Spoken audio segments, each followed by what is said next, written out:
Right, so for those of you that don't remember, my name is Shona Mukherjee, and I usually like to start out with a new class. I'll talk a little bit about myself. I really want to make sure that the learning experience and learning process is as transparent and easy to deal with as possible. So I usually spend a fair amount of time in the first lecture going over a lot of process. So like my process in teaching, what I'm hoping your process in learning will be, just to make sure that as with every lecture, there's always a lot of information, and I'm sure you guys realize that with every lecture, there's just a new avalanche of stuff to learn and synthesize and memorize. And so if I can make that as easy as possible by telling you exactly how I think it's working and how I would like it to work, maybe that will translate into a faster period of time to get acclimated to how a new person teaches. Because as you might realize, typically for an undergrad class, you have one instructor, so you figure out how they work, and then you kind of figure out how the class works. But for these classes, you have a lot of different instructors. And so every time you get a new instructor, you're sort of starting over again with, how does this person work? How does this person ask questions? How does this person deal with information? How does this person break it down? So we're going to do a lot of process-oriented stuff in this lecture to try to make that transition as quick as possible so you can get right away to dealing with the material itself and not dealing with how I am giving the material to you. So on that note, I really like to have as interactive a room as possible. So I really think, and I'm glad to see most of you here, that this is really a magical time, right? The time that you have committed and devoted to being in lecture is the magical time that you will never get back, where your only job for the next couple hours is to try to take in and synthesize as much as possible from what we're going to discuss today. And so one of the ways to do that is to really check in with yourself a lot about how well it's going for you, whether things are sinking in, whether you feel like you're following along, whether you feel like you're losing track of what's going on. And I would encourage you strongly that when you feel like things are not making sense anymore, to stop and ask me a question. Sometimes the first time something gets explained, it doesn't make any sense to you, but that doesn't mean that it won't make sense if it gets explained to you in a different way. So if something just doesn't sink in with you, just stop and raise your hand, and I'll try to explain something in a different way. I'm happy to repeat stuff. Sometimes it just doesn't sink in the first time. But whatever you do, please don't sit there and let half an hour go by where you miss something crucial and now it's snowballing. So please, if you're losing track of what's going on, stop and ask a question, or just let me know where you lost track of things, and then we can hopefully make sure that everyone stays on board with what's going on. Because as you probably know by now, things come at you really fast, and so if you are losing track of what's going on, it can be easy for that to just flood over you really quickly. So I'd like to do as much as I can to make sure that we're all on the same page as we go through the discussion. And on that note, asking a lot of questions is really helpful. It helps me understand where you are kind of as a room and as individual students, and it also helps me with my pacing. So I talk relatively quickly, which is actually a lot slower than I used to talk. So you can thank the previous 4 years of students for helping to slow me down. But it can also still be rather quick. So if you feel like things are going too fast, just stop and ask a question. Things will slow down. So you have a great degree of power in this room right now to direct how the next couple hours go and to direct how the information is coming at you. And that is the magical quality of being in a room with a person that you can interact with. So this experience is one that you won't get from reviewing slides later, you won't get it from looking at MediaSite later, and you won't get it from looking at audio later. This is the time that you have to interact with me to make sure that you're getting what you need to out of these lectures. So that's my pitch for coming to class. I know that it works really well for the P1s, and when you guys get to be P2s, you either figure out what you're doing or you decide that coming to class just isn't as important. Both of those things might work. But for me, I think class is a crucial time, and no one is asking anything else of you during this time. So I'd like to talk a little bit about how I got here to maybe help you understand like why I do things the way I do and why I like to do things the way I do. So I have a PhD in molecular biology. I did my graduate work in genetics, and what I focused on as a graduate student was the DNA repair of the mitochondrial genome. And it's hard to say exactly how I got into that. Like, I thought mitochondria were always interesting. There was a kid's book about mitochondria that I read when I was a kid. I loved it, and then it just, like, I'm sure you found this to be true, where you get excited about different topics in science, and it's hard to say why some things really grab you in a way that others don't. But everyone has those things. And so for me, it was mitochondria and mitochondrial function. So then after my PhD, I started a postdoc at the Buck Institute for Aging Research over in Novato. That's about half an hour from here. So my first postdoc was in a lab that worked on Huntington's disease. So Huntington's disease is a family of diseases that are all caused by the same type of mutation, that it can occur in multiple different genes. So this is an expansion of a CAG triplet repeat. And so that then expands into like a very unstable section of these proteins that then get expressed and cause usually expression changes that can result in a lot of neurodegenerative conditions. So in that lab, I got a lot of experience working with proteins, seeing how the process from malformed and misfolded proteins led to neural dysfunction and neurodegeneration. And then in my second postdoc, I came back to working with mitochondria, but this time focusing less on the DNA itself and more on the biochemistry of overall metabolic activity and regulation. And that is still what I work on. So my current focus is on mitochondrial activity and metabolic efficiency as facilitated by mitochondria. So I'm really interested in how we understand what mitochondria do, how we understand how a cell balances glycolysis and respiration, depending on the substrates that are available, depending on what oxygen is available. And this is one of the crucial problems that we're really starting to get into, especially relative to cancer and cell development. So cancer is it's been a thing that has been of great interest scientifically for a really long time now, but we're just starting to drill down into what it means that a cancer cell is viable and what it means to target a cancer cell and leave normal tissue alone. And so people, I think now, appreciate that one of the big differences is that cancer cells can survive in very different conditions metabolically than normal cells. And so if we can understand that better, maybe we can target cancer cells and leave normal tissue alone.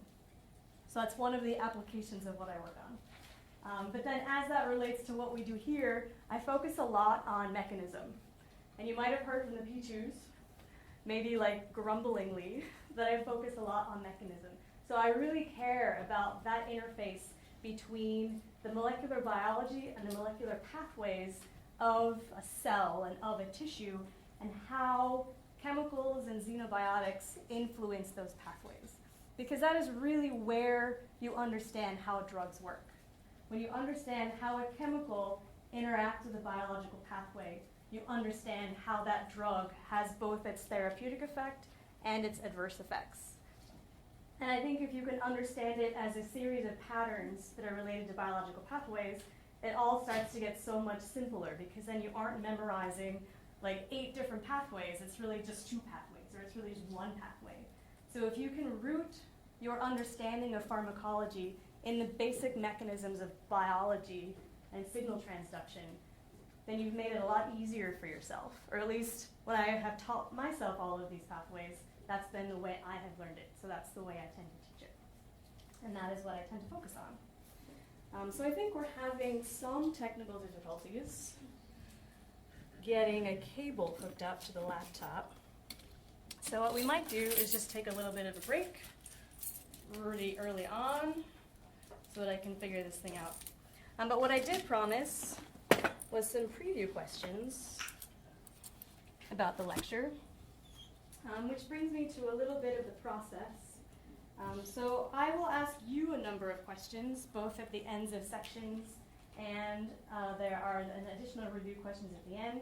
So these are intended, like, not to make you feel bad about what you're learning right now, but to make sure that as you go back later and review, that you have a benchmark for feeling confident about the material. And so if you walk away from the lecture understanding and feeling comfortable with the objectives that are posted at the beginning, and if you can go through the questions and say, yes, I can answer all of these questions easily and with confidence, then I think you have a good mastery of that material. So I'm hoping that it will provide a benchmark for you being able to say, yes, I understand this, now I can move on to the next thing. But in that vein, I think it's really important to review ahead of time what's coming so that you don't sort of get surprised by the amount of material that there is or what's happening next. And so I always expect that for the lectures that I give, that you've been able to look at the slides beforehand. And so I'm usually, I want to say always, I'll say almost always, really good about posting the slides with enough time so that you'll have a little bit of time to review slides before class. And so I hope some of this also carries through from Dr. Lopes' lecture this morning. So I'd really like a show of hands. I know some of your names already. I know most of my advisees, a few others. The more like your ID picture you look right now, the more likely I am to remember your name. But also, the more you ask questions, the more likely I am to remember your name. So depending on whether you want me to know your name, either do or don't speak up in class. Either way is fine by me. But since I don't know most of you yet, I'm not going to go all Socratic method on you right out of the gate.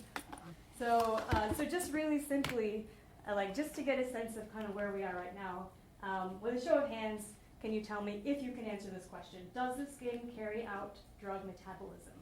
Yes? Raise your hand. No? Raise your hand. So if you think, let's try that one more time. If you think that the skin can carry out drug metabolism, raise your hand. If you think the skin does not carry out drug metabolism, raise your hand. If you didn't raise your hand before, just raise your hand.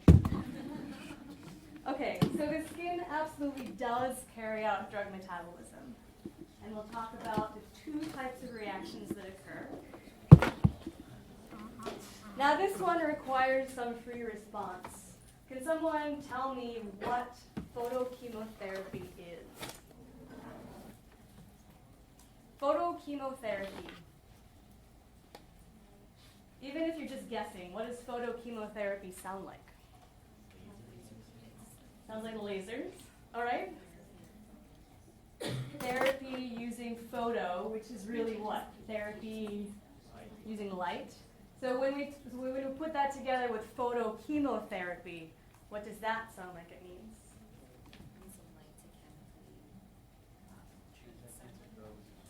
Pasha, is that your hand?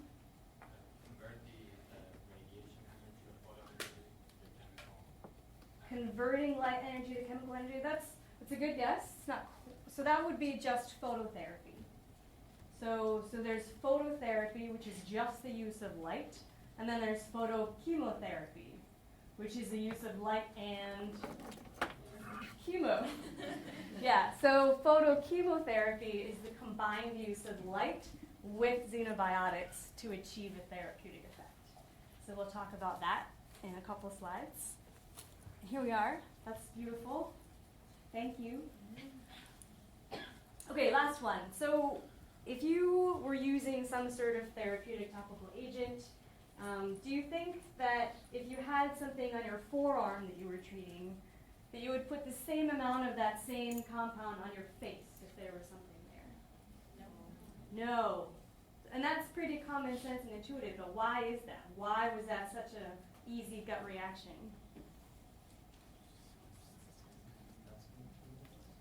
Paul? Different, yeah, first one was wrong, second one was right. So there are lots of things that are different about your face and your forearm, but the most important one for dermatological therapeutics is the thickness of the skin. And most specifically, the thickness of a particular part of the skin that we'll talk about in a few slides. So the take home there is that your face is a lot thinner than your forearm, and so you would use a lot less for that purpose. which is evident in the fact that face creams and face washes are all very different than sort of body washes and body lotions. Although a lot of that's just marketing, so sometimes it's hard to tell the difference. All right, we're in business here.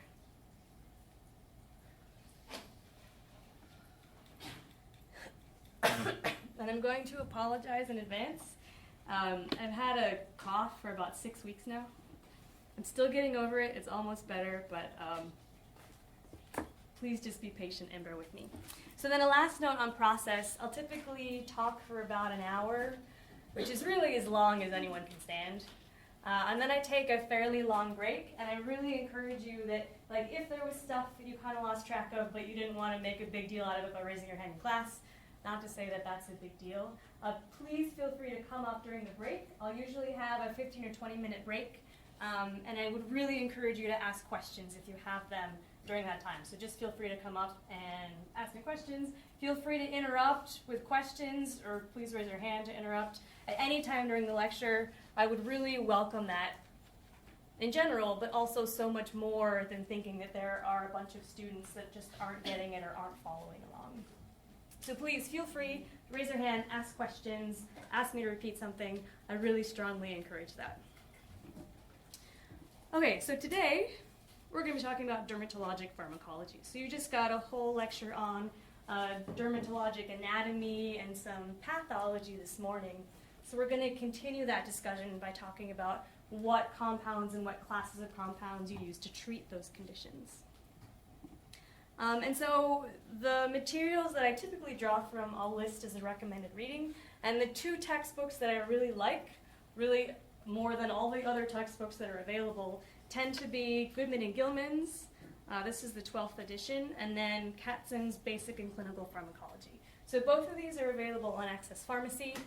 For most lectures, I really prefer Basic and Clinical, but for this one, I actually really like Goodman and Gilman's. I think they do a good job organizing the material. I think they lay it out really clearly, and I would highly recommend, if you're not going to look at both of these, to at least work through Goodman and Gilman's. So the information that's presented, I'll kind of cover briefly here, but of course, we never have enough time to talk about it in depth.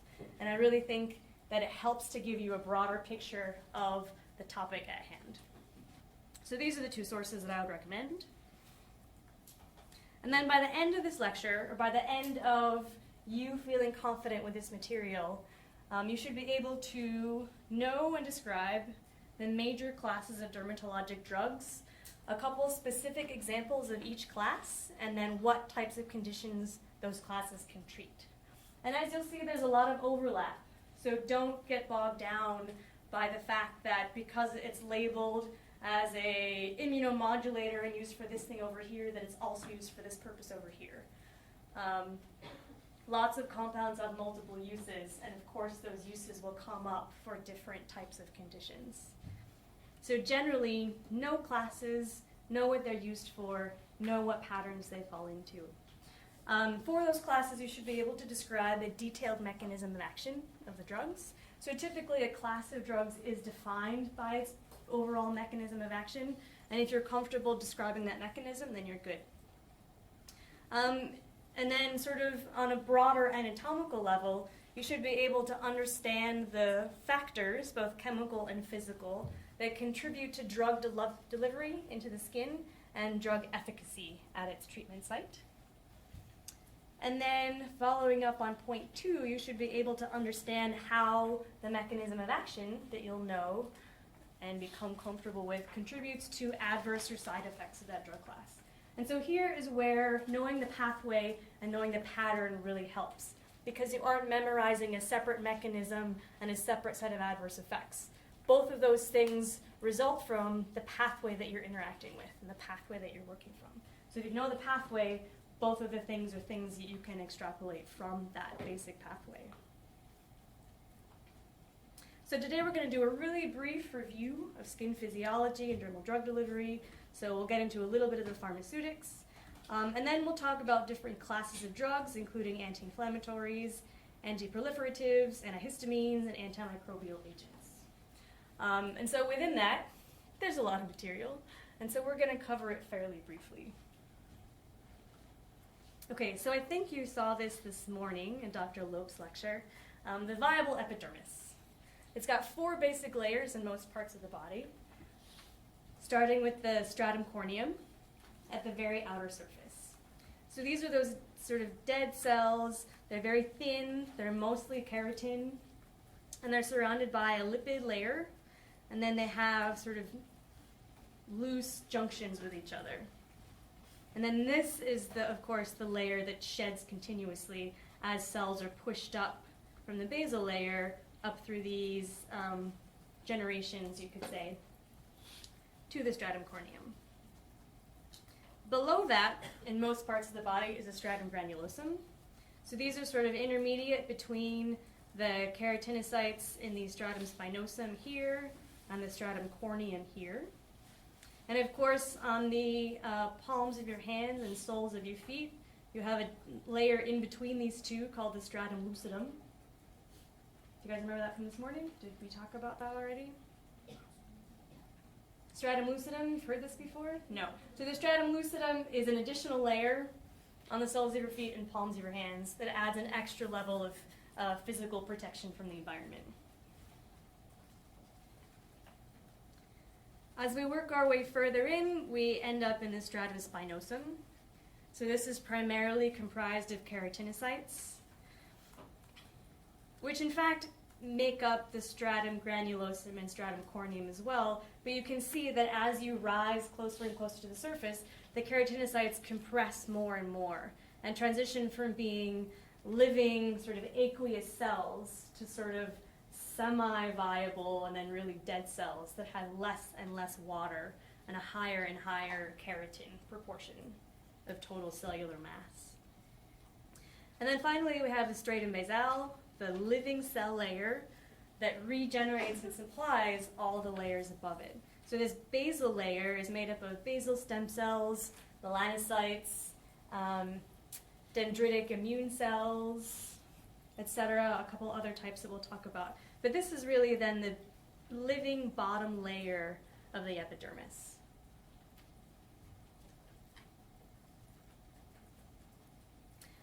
Questions? Hopefully not. And then, so we have that basic epidermal stratum. And through that layer, drugs can permeate to either affect targets that are in the epidermis, in the dermis, or below the dermis. And so how do those drugs get in? How do those drugs get across the skin?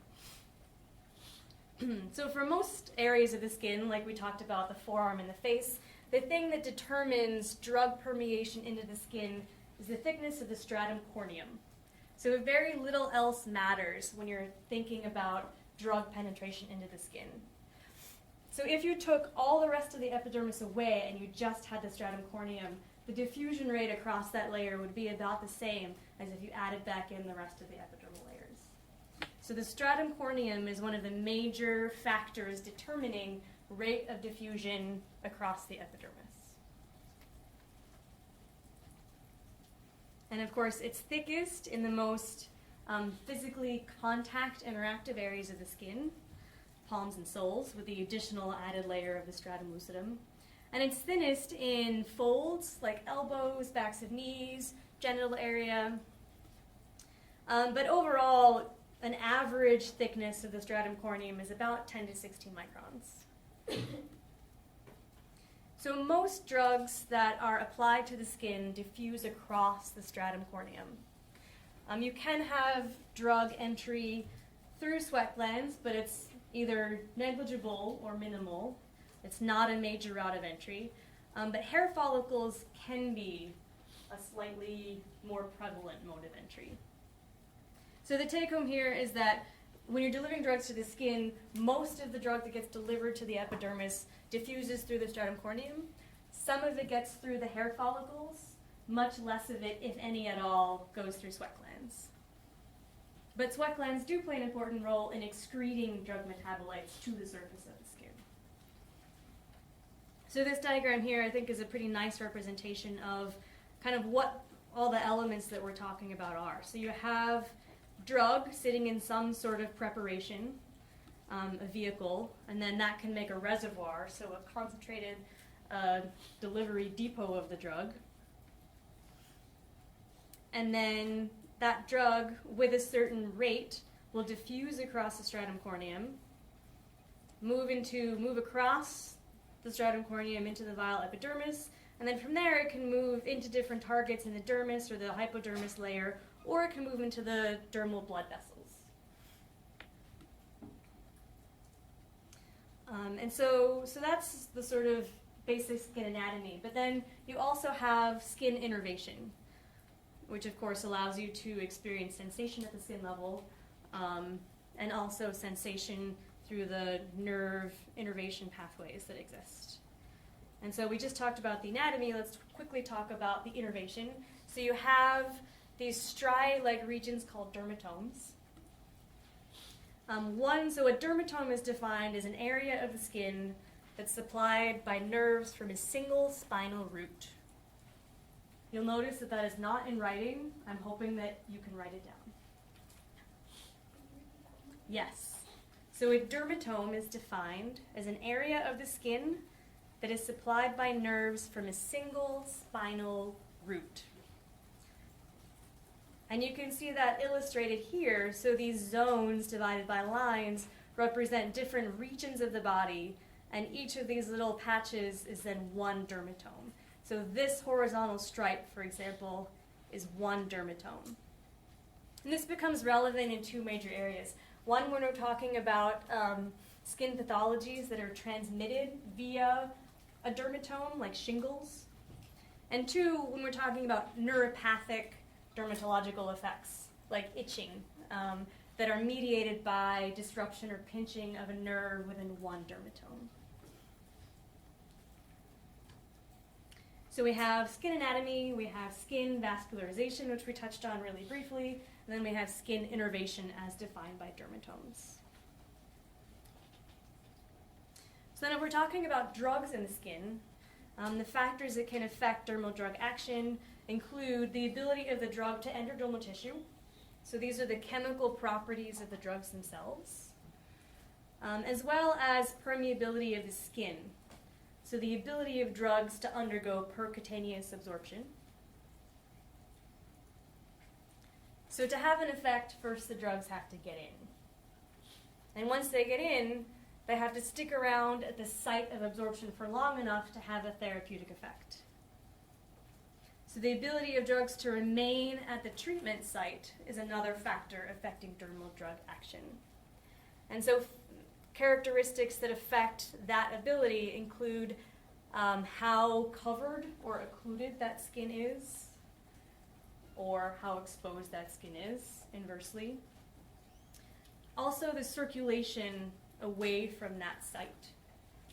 So if you have a highly vascularized skin surface in which circulation rapidly removes drug from the treatment site, then you have a very short lingering of drug at the site. And then the third major factor is the stability of the drug at that site. So what's the half-life or stability of that compound itself? And that can be affected, among other things, by metabolism in the skin. So overall, for a drug to be effective at a particular topical site, it has to get into the epidermis. It has to remain at the treatment site long enough to have its effect, and it has to be stable enough for long enough to do that.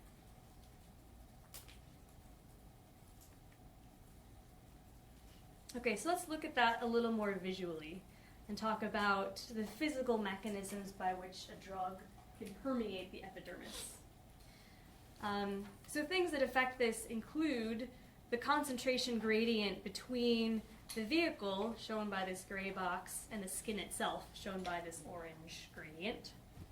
So the higher the concentration of drug in the reservoir, and the faster it gets removed, the faster something will diffuse. I don't know if you have discussed Fick's law yet with Dr. Ita, but the concentration gradient is one of the major determinants of how quickly a drug will diffuse across the membrane. So like a lot of things, the greater the difference, the faster the flux. So the more concentrated and the smaller the sink, the faster drug will be absorbed across the epidermal surface. And faster diffusion is also aided by thin stratum corneum. So we talked earlier about how the stratum corneum is the main rate-limiting factor in determining how drug will diffuse across. The difference in drug concentration between the source and the sink. And then different chemical properties of the drug itself, including its mass, its lipophilicity, and then the properties of the skin itself, including thickness and hydration of the stratum corneum. So typically, the more hydrated the skin is, the more opportunity a drug has to find a way in, so the faster its rate of diffusion. And so both moisturization and occlusion can aid hydration of the stratum corneum and hasten drug absorption across the epidermal surface. And then once it's in the epidermis, it can move into blood vessels, and that is a function of, among other things, the permeability of the blood vessel wall. And then the transport away from the site, which is determined partly by the rate of capillary blood flow. So what we're really looking at here is a dynamic equilibrium where you have drug moving from a vehicle to a site of action somewhere in the epidermis and then being carried away from that site of action. So what we're really focused on is the concentration at the site of action from which there is influx and also outflow. So these two things are always happening, right? But the interaction of those rates determines how much is sitting there at any given time. And that determines how efficacious that drug is, which then dictates the dosing and treatment regimen. Does that make sense? Does everyone have a pretty good picture? So this is a constantly fluctuating system, like a lot of chemical equilibrium systems. It's not a static set of parameters. It's a reaction set that's constantly in flux. So when a drug is in or at the epidermis, it interacts with the skin in a variety of ways. And so one of those is by binding to proteins, particularly collagen and proteoglycans. These are very abundant, and drugs will bind to them readily. Drugs can be absorbed, like we just talked about, past the epidermis into the capillary vascularization and lymph vessels. And then within the skin itself, you have a couple particular targets, including mast cells, which are endogenous to the dermis, and then when stimulated, they'll release histamine and mediate itch, as well as activating inflammatory and immune pathways. And you also have other types of infiltrating immune cells. So if we're talking about the immune cell population in an area of the skin at a given time, you have two subsets. One subset that's endogenously there, including the mast cells, and then a second subset that's recruited to that site by inflammatory signaling of the endogenous population. So you can recruit neutrophils and macrophages to a site of injury or other type of inflammatory activation. And so topical treatment can attenuate that signaling by both endogenous cells and by infiltrating cells. Questions? All right. So like we talked about earlier, the skin absolutely does carry out different types of metabolism. And so the word metabolism, just to have a brief aside, means a couple different things in different contexts. But in the context of pharmacology, metabolism tends to mean degradation. So when we talk about epidermal metabolism, what we're really usually talking about is the breakdown of drugs. Sometimes we're actually talking about the conversion of a prodrug into its active form. But typically, and here, we're usually talking about the breakdown of the active form of the drug into inactive metabolites. And so drugs can be degraded by a variety of different enzymes in the skin. And so the skin, like the liver, has a small complement of cytochrome P450s. One of the significant ones is CYP26A1, which oxidizes retinoids that we'll talk about in a couple slides. The skin also has an enzyme called epoxide hydrolase, which hydrolyzes epoxides and carboxyl esters. So both of these types of reactions fall into the so-called type 1 set of drug metabolism reactions, which includes a lot of the redox reactions as well as hydrolysis. So you have a couple other enzymes in the skin as well that include N-acetyltransferase, which transfers an acetyl group to the compound that it's substrate to, as well as glucuronyltransferase, which transfers a glucuronyl group to that drug. And so both of these are a transfer of one chemical moiety to the drug substrate. And so these fall into the category of type 2 drug metabolism reactions. So these are typically conjugation reactions, where you're attaching a chemical group to another substrate.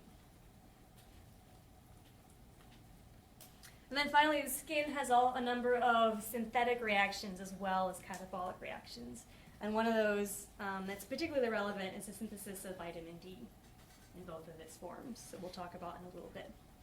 So of the types of metabolism that the skin can do, it can carry out type 1 reactions of redox and hydrolysis. It can carry out type 2 reactions of conjugation of various substrates and moieties. And then it can synthesize things, including vitamin D.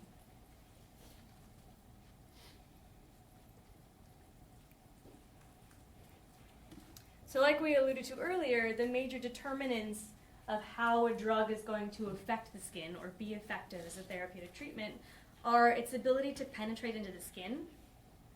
So drug penetration is higher in thin-skinned areas, including, like we just mentioned, the face and scalp, body folds, and genitalia. Drug effect is determined by the concentration gradient. So the higher the gradient, the faster the rate of transfer from the reservoir to the body. And then the dosing schedule. So drug penetration and concentration gradient you have a limited to low degree of control over. Dosing you have a relatively high degree of control over. And dosing schedule is in part determined by the properties of the area that you're trying to treat. So a typical dosing regimen would include something like a 1 or twice daily application. For some applications, intermittent therapy is indicated because of the skin's tolerance to that agent, and so the treatment loses its effectiveness with constant treatment, especially for something like corticosteroids. So sometimes an on-again, off-again treatment regimen is required to maintain sensitivity of that skin area to therapeutic being applied. And then finally, the choice of pharmaceutic vehicle can make a big difference in drug efficacy, as well as whether you occlude the site of treatment or not, as indicated. So let's talk about pharmaceutics a little bit. One of the things that's nice about the skin as a fairly unique organ example for therapy is that it's readily accessible, right? The skin is your outer surface, and so if you are trying to treat the skin, it's very easy to access, it's right there. And so we have a number of different ways of getting drugs to the skin or into the skin, depending on the type of vehicle that you suspend your xenobiotic in. And so going from top to bottom, these different delivery systems have an increasing ability to maintain hydration of the skin. These top couple have good drying properties. And so depending on the type of pathology, you might want to dry out the surface of the skin if it's like weeping or oozing, or for a number of other purposes, you might want to maintain hydration so that you can increase permeation of a drug into the epidermal layer. So the two that are relatively drying vehicles include a tincture and a wet dressing. So a tincture tends to be alcohol. It's quickly evaporating. And so when it evaporates, it takes water from the skin with it, therefore conferring drying properties. Similarly, a wet dressing is also a drying agent. So that sounds a little counterintuitive, but this is typically a saline application or dressing. And again, when that saline evaporates, it takes water from the skin with it. So not only is the water in the dressing evaporating, but water from the skin is also evaporating. And so if you're interested in drying out a weepy lesion, you would use an alcohol or a saline. And then below that, these things tend to be hydrating to different degrees. So we start with lotions, we move through gels, aerosols, powders, pastes, creams, foams, and ointments. So these are mostly defined by the water to oil ratio. So lotions have a high water content, typically a low oil content, and they tend to be lower in potency because of that ratio. Whereas when we move down to a cream, it has a higher oil content than a lotion, and an ointment has the highest oil content of those three. So on the spectrum, we have lotion, cream, and then ointment. And then we have things like aerosols, which can be helpful because there's no physical contact required. Then we have pastes, which are thick and dry suspensions in an ointment base. And then sort of aside from that, we have foams, which are like a high foamy, high air content application like a mousse. And so if you think about like all the different phenotypes of different parts of your skin, some of them are very dry, some of them are relatively moist, some of them are very hairy, some of them are very smooth. You might have wounds or lesions that preclude touching them or spreading something on them. So you can think of a lot of different ways in which different vehicles might be helpful for different applications. And if you think about either like lotions or cosmetics that you might use already, you can think of different ways in which like a mousse versus an aerosol versus a cream versus a lotion might have the desired properties for the application of that compound. And I think actually the cosmetics are a pretty good proxy for thinking about how medication application also works. And cosmetics are very visible, so you can think about like whether you're applying something to a particular part of your face or a particular part of your body. If you want that compound to look a certain way or have a certain distribution, you might choose a different delivery system for that intended endpoint. And you can apply that same type of thought to how drug distribution through a particular vehicle would work. So let's talk about various skin pathologies and what kinds of things can treat those. So this will be, I think, a fairly good summary overview of what the rest of the lecture is going to look like. And you'll notice that some of the slides have little notes on them. So ones that say know this slide mean that you should know that slide.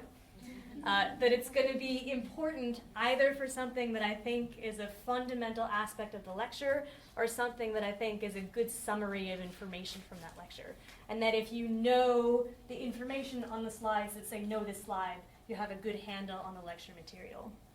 We might have gone through some already or not yet, but others will have a note that says FYI. And the FYI slides are ones that I think are helpful for understanding the material, but they're not going to be like crucial fundamental points of the topic, and they'll probably not be ones that I ask exam questions on. Although, I will never say that there are certain things that you don't have to study at all for lectures or for exams. So, like, in one sense, it's all important, but in another sense, some things are more important than others. So FYI is really, I think, a helpful way of giving you added insight into a particular topic area without making it that you have to memorize that because you're afraid of an exam question about it. So please continue to ask questions like that if you have them, but I'm hoping that the little notes will help guide you towards this is more important and this is less important material. But this happens to be very important material, so you should know it. So what can go wrong with the skin? A lot. So you can get burns due to either UV radiation or heat, causing erythema, inflammation, either due to some sort of noxious agent or an infection or autoimmune issue can cause dermatological inflammation. Itchy skin or pruritus can be either antigen caused or pathogen caused or idiopathic or neuropathological. You can have a dry, scaly skin condition called ichthyosis.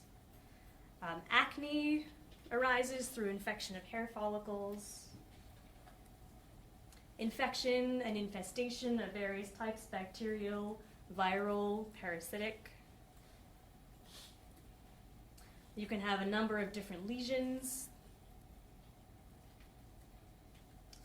Irregular pigmentation isn't technically a pathology, but because in appearance it's often something that is not desired, it tends to be treated as a pathology even though there's nothing sort of physiologically wrong with the skin. But I think pigmentation brings up kind of an important sort of visual cue. So we tend to associate smooth, even-colored skin with healthy skin, because a lot of skin pathologies will cause irregular coloration or irregular texture.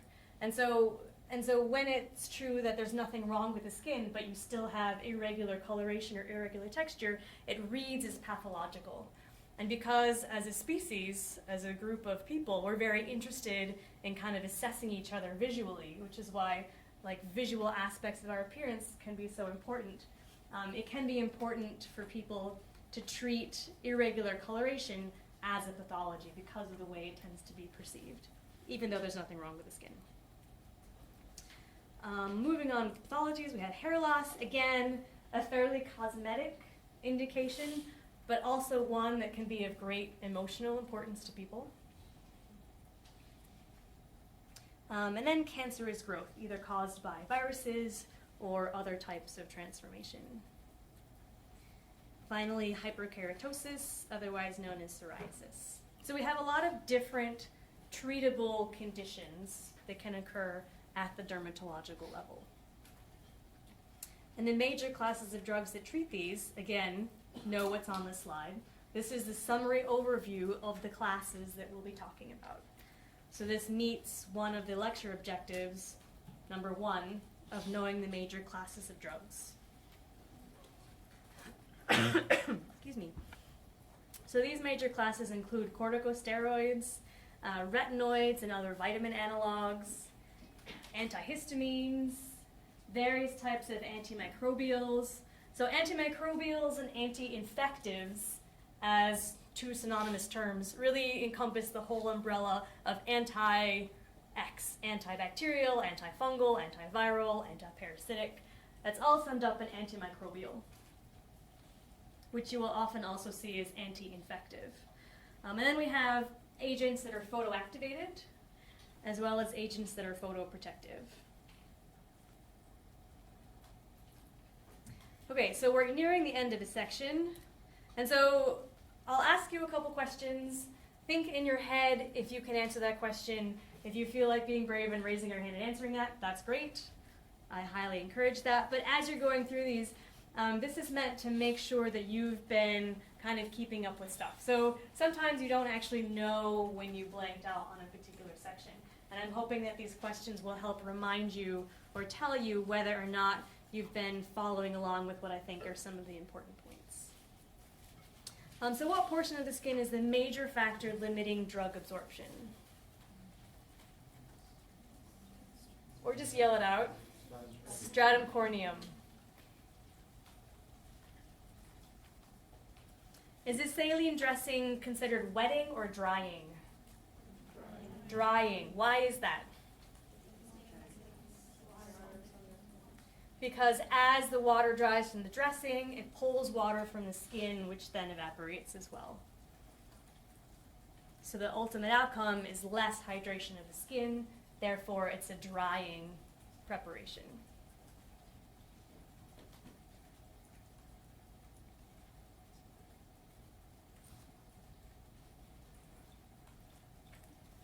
True or false? The skin mediates both type 1 and type 2 metabolic reactions. True. Who can give me a type 1 type of reaction? Redox, also hydrolysis. What's type 2 types of reactions? Conjugation. What does conjugation mean, really, here? Transfer of one chemical group to your substrate. So that can be acetylation, it can be glucuronidation, it can be methylation, it can be lots of different types of transfer. What type of skin surface might an aerosol be good for? This is an application type question. So if you had a skin surface that had X property, what would you want the aerosol for? When we don't want to do any physical contact with the skin? When you don't want to physically contact a skin surface. So what type of skin surface might that be? A burn? Mm-hmm. So Allergy? a burn surface might be a good one for an aerosol. Can you think of any other type of skin surface that an aerosol might be good for? If you're interested in an even application, what types of skin features might make an even application difficult? What was that? Creases, maybe? I'm thinking of a more specific one. Yeah, so you could, I imagine that if you had a crease, you could apply it evenly, and then it might get disrupted later. But what sort of skin characteristics make it difficult to apply something evenly at the skin level? Hair. So a particularly hairy surface might be one that's hard to apply something on evenly if you're trying to rub it on. So sometimes an aerosol can be good for a hairy skin surface. This might apply more to men generally than women. So if you think about things that you apply with an aerosol to your skin, what do those include? What are some examples of things you already do, maybe? What sorts of skin products tend to be aerosolized? Sunscreen. Why would you make sunscreen in an aerosol form? We talked about not wanting to touch the surface of application, but a lot of the reason that sunscreens are aerosolized is so you don't touch your hands. So sometimes there's an interest in not getting the compound on your hands for various reasons. So aerosols provide a good, even surface coverage. They can provide that coverage even on a hairy surface, and that means you don't have to touch it with your hands. So this is an example of, especially for dermatology, I think there are a lot of common sense ways into thinking about dermatological application, because you've already done this many times.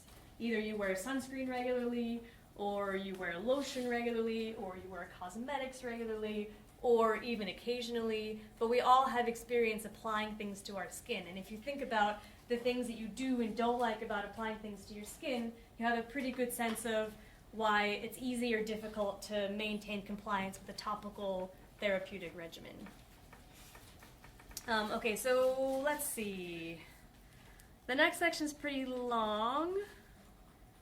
So let's go ahead and take a 10 or so minute break. Let's come back at 10 after. I would highly recommend getting up, moving around a little bit, stretching, getting some water. We'll meet back at 10 after. If you have any questions, please come up and let me know.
that like it's becoming more Yeah. Like, we're not worthy, so I just use that audio. And then I upload it. Yeah. Like last week, I guess there's a class that comes in after learning education. Class that comes in, and they stole a lot of our batteries. Of course they do. And last week, so I'm very like making sure, you know, there's some box that says these batteries are dead batteries. And the other box that is like, okay, I need batteries and you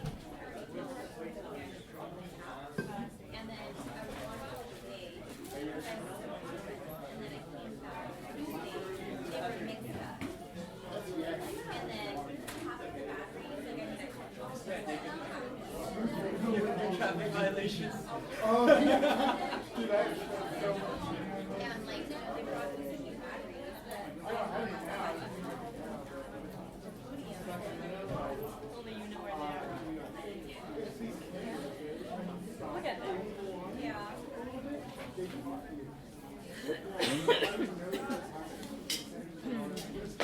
And I don't know that yet either. You what? It's gonna be Oh, is he? Alright. I mean, at least like here, when I hook up my laptop, in 170 it's blue. In 170 the screen is blue. Because there's something wrong with the cyan function probably. So like all my slides are blue. Which is alright when it's just like words. I have a lot of diagrams that are blue. So that makes it a little bit I always like teaching those in one class. Everyone's very tuned. It's a little sleepy. It's like when you're a P1, like there's the professors, they know that you're getting there, and then the second semester, like during spring, and then you feel like they expect so much. Also true. Yeah. And it's like it's hard to realize that like the things you learned a year ago you're supposed to remember. That's really hard. But it all starts to kind of come back. So it gets like, I mean, each year is harder, it's also more exciting. I think like then all the things you learn separately you kind of get put together into one unified meaning. Is this what you expected from being a master student? It's a little bit different, like being a master's student, I research, I like to get very much like aims especially like you know when I was doing my study and then when I went to my study and then like I was doing research early and sometimes you get really you know you get so like excited about research but when you're in like you have to really have time to like it's like some stuff that I have to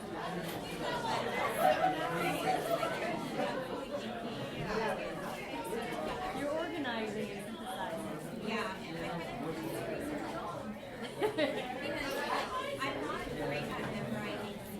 Like, yeah, really, Yeah. I'm the worst at memorizing. But when it comes to like the basics, yeah, I know, and then with like you know, doing like you know, like understanding one concept and looking at the first look and then the other side, like it's definitely. And I think that makes me out of the class. But then something we're talking to, and it's really good. Like that, so I really try to make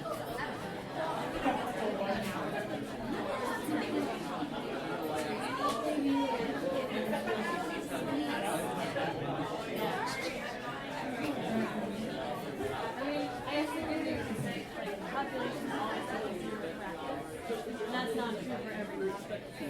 So with like yeah, when people are stressed out about math, like practice matters.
to the real meat of this topic.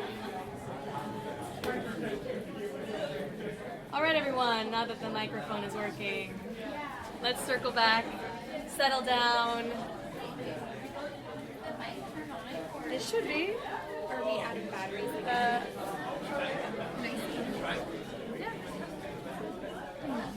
All right, everyone.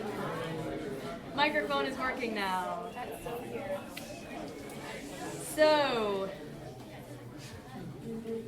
any questions lingering from our introduction? Basic anatomy, basic skin physiology, basic skin metabolism. All right, so I think we're well primed to start the meat of the lecture. So we're going to focus for this next section on anti-inflammatories and other immune modulators. And so what the biggest main class of this upcoming section is corticosteroids, but then there are a number of other ways to immunomodulate pharmacologically that we'll also discuss. And so this is mostly divided into starting out with the pathologies that class of drugs treats, and then the mechanisms and other discussion points of that drug class itself. So let's start with corticosteroids. They're commonly used to treat a lot of pathologies that involve either what can be considered a proper inflammatory response to a pathology or an auto-inflammatory or hypersensitive response. So dermatitis can cover a lot of ground and be caused by a lot of different things, but as a symptom, it is typified by inflammation of the skin. So an inflammatory reaction that involves both a visible skin reaction as well as inflammatory signaling. So you can get dermatitis either through contact with a noxious or irritating agent, including things like allergens or toxins. So poison ivy is a really good example of an agent that causes contact dermatitis, as well as atopic dermatitis caused by atopy. So there's no obvious inciting irritant, but there are a lot of underlying genetic or idiopathic components of atopy as well as other types of allergic reactions like asthma and allergies. You can also have what's called exfoliative dermatitis. So this is eczema. And the causes of this are unclear. They can be irritant-based. They can be moisture-based. There are a lot of different ways or reasons for eczema, and not all of them have clear mechanisms or causes. So pediatric eczema is actually fairly common. So it's true that while babies have baby soft and perfect skin, if you actually look at a baby or near a baby, you'll see that there are lots of things that can go wrong with that skin a lot, and one of those is pediatric eczema. And then we have a couple other delightful pictures of different types of eczema, as well as contact dermatitis from poison oak, very similar to poison ivy. And then we also have psoriasis. So dermatitis is inflammation, whereas psoriasis is an autoimmune disorder that causes overgrowth of the skin, specifically of keratinocytes. So psoriasis is non-contagious. There aren't really any external irritant factors involved in its etiology, although they can influence its severity. And psoriasis is typified by thick, scaly patches that are the result of keratinocyte hyperproliferation. And so it often has this sort of scaly, patchy appearance, and it can occur in different parts of the body. We'll look at that in a little more detail in the next slide. But corticosteroids can effectively treat both irritant-based inflammation, as in a lot of dermatitis causes, and autoimmune inflammation, as in psoriasis, as well as inflammatory-caused itching or pruritus. And so psoriasis is a fairly common complaint that you'll probably encounter as a pharmacist. So I thought it would be helpful to look at that in a little more detail. So the details of this slide are FYI. I'm not going to ask you exam questions on the pathology of psoriasis. Dr. Lopes might. I won't. I'll be more interested in your understanding of the drugs used to treat psoriasis. But I thought this was a really nice summary of both the physiological factors involved in psoriasis, including the hyperkeratinosis, the inflammatory factor signaling, as well as the different categories of drugs that can all be used in the treatment of psoriasis. So you'll find that as we talk about different classes, like I mentioned before, that combinations of classes can be used to treat single pathologies. So, for example, in psoriasis, different types of steroids can be used, different types of vitamin analogs, both retinoids and vitamin D analogs, and these target different pathways that contribute to one overall pathology. And so I think this is a nice example of different pathways involved in the particular pathology of psoriasis, and then by class, the ways that different groups of drugs can treat those by acting on the different pathways of the pathology. So back to corticosteroids. As the name suggests, these are steroids. There are multiple types of steroid hormones, as I'm sure you're aware. These are all structural derivatives of the cholesterol backbone. And their mechanism of action is very specific. So these are very lipophilic compounds. They are able to cross the phospholipid membrane. They bind to receptors that are floating intracellularly in the cytosol. And then that receptor-steroid partnership enters the nucleus and has a very specific effect, which is to regulate transcriptional activity. So we'll get to that in a second. But like a lot of other compounds that we'll talk about, including the vitamin analogs, the end point of corticosteroids is transcriptional regulation of downstream genes. So how does a steroid accomplish that? Well, part of it is by being able to cross the membranes. And as you probably know, one of those factors is its ability to cross a phospholipid bilayer, which means that it has to be lipophilic. So I'm not going to ask you questions yet about the structure of steroids. They all are derivatives of this basic steroid backbone, with the carbon numbering as shown. So corticosteroids tend to be used to treat inflammation or inflammatory mediated diseases. And they do that in broad strokes by inhibiting activation of the immune system, inhibiting the activation of inflammatory pathways, and by decreasing any inflammatory responses that still exist. And then you can also use corticosteroids, of course, to treat endogenous steroid deficiencies or ablations due to surgery. So again, structure is FYI, the context is on the table. So how does this whole system work? You have the corticosteroid itself. It physically crosses the phospholipid bilayer. It binds to an intracellular steroid receptor. That complex then moves across the nuclear envelope as well and interacts with DNA. More specifically, it interacts with proteins that interact with DNA. So I don't know if you remember back to undergrad where you talked about transcriptional regulation, but you have the RNA polymerase itself that is responsible for synthesizing a strand of RNA off of the DNA template. But then you have a very complex host of proteins that direct the RNA polymerase to bind at the promoter site and determine how efficiently and how frequently the polymerase does so. And by doing that, you can modulate how many times that region of DNA is transcribed into RNA. So if you can affect the rate of transcription, you can affect the rate of protein expression, which means you can affect the rate at which a protein product is made. So any drug that works through transcriptional regulation works by the same mechanism. You are modulating how much a gene is transcribed, and therefore controlling how much product is made. And when we talk about corticosteroids, what we're talking about in terms of products are inflammatory factors and factors that activate and regulate immune cell populations.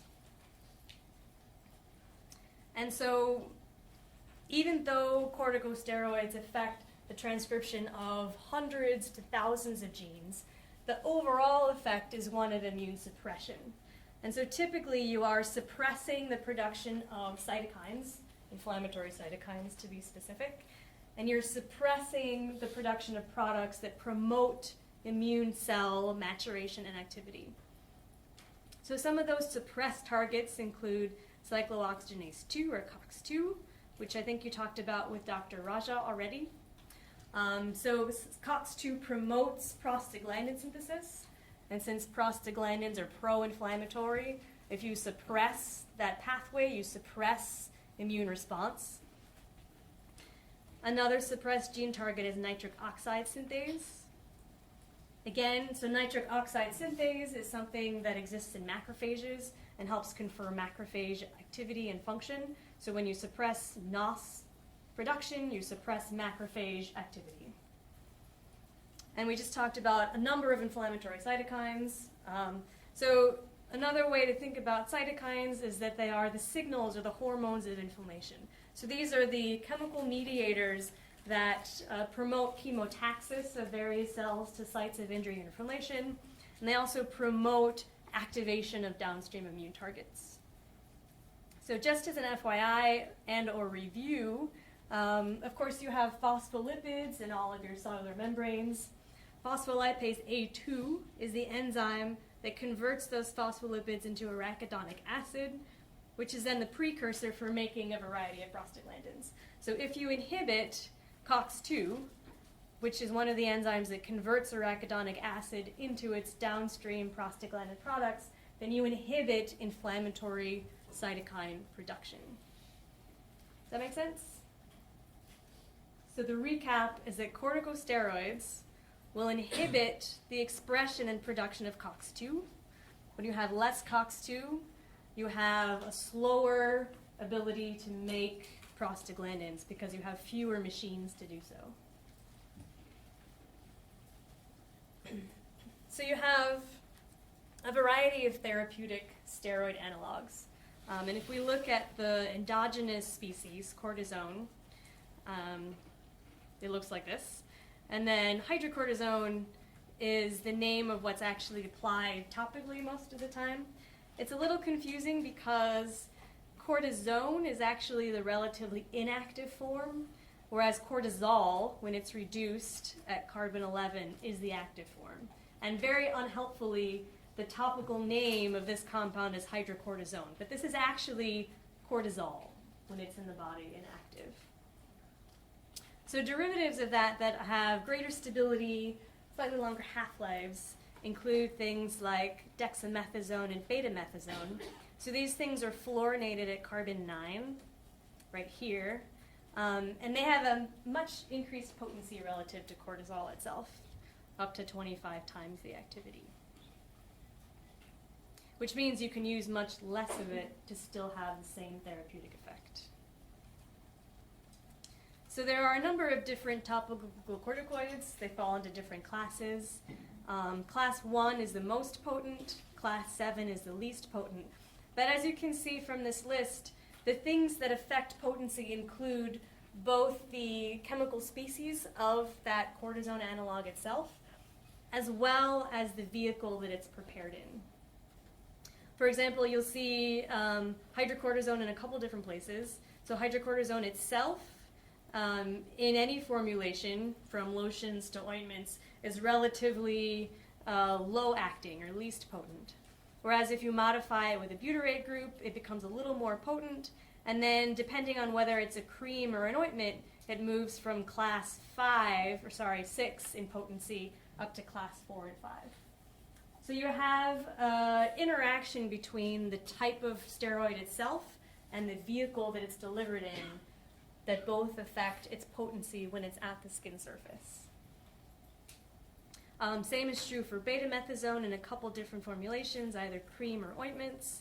And then we have things like clobetasol, which are the class 1 very potent glucocorticoids. So this is all extracted from table 65-3 in Goodman and Gilman. And so you'll see when you go through the textbook that a lot of these tables are very comprehensive and they're very large. But if you're like just lost in kind of what do I focus on, what do I study, really focus on the stuff that I've pulled from those chapters into the lecture material. So it is very unlikely that I will ask you a question from the text that is not also in the lecture. I will never say never, but it's very unlikely. Just turn on Siri. Okay, so then let's talk about the pharmacokinetics. So the absorption, of course, of any corticosteroid as well as any topical drug depends on the thickness of the stratum corneum in that particular area of the body. And you'll notice that the numbers provided in the text and the numbers provided in various figures will differ. And so this is true a lot, where different sources will list slightly different numbers. And I think the important thing to keep in mind is that there is uncertainty in life, there is uncertainty in measurements, and there's uncertainty in reporting. So anytime you see any published value, like unless it's very clear by the context that it's a very specific value, I think it's better to understand it as a possible value within a reasonable range. Right, so for both of these, we're looking at the absorption in various parts of the body relative to the absorption on the forearm. So everything is kind of normalized to how much drug is absorbed relative to the forearm. And that happens to be about 1%.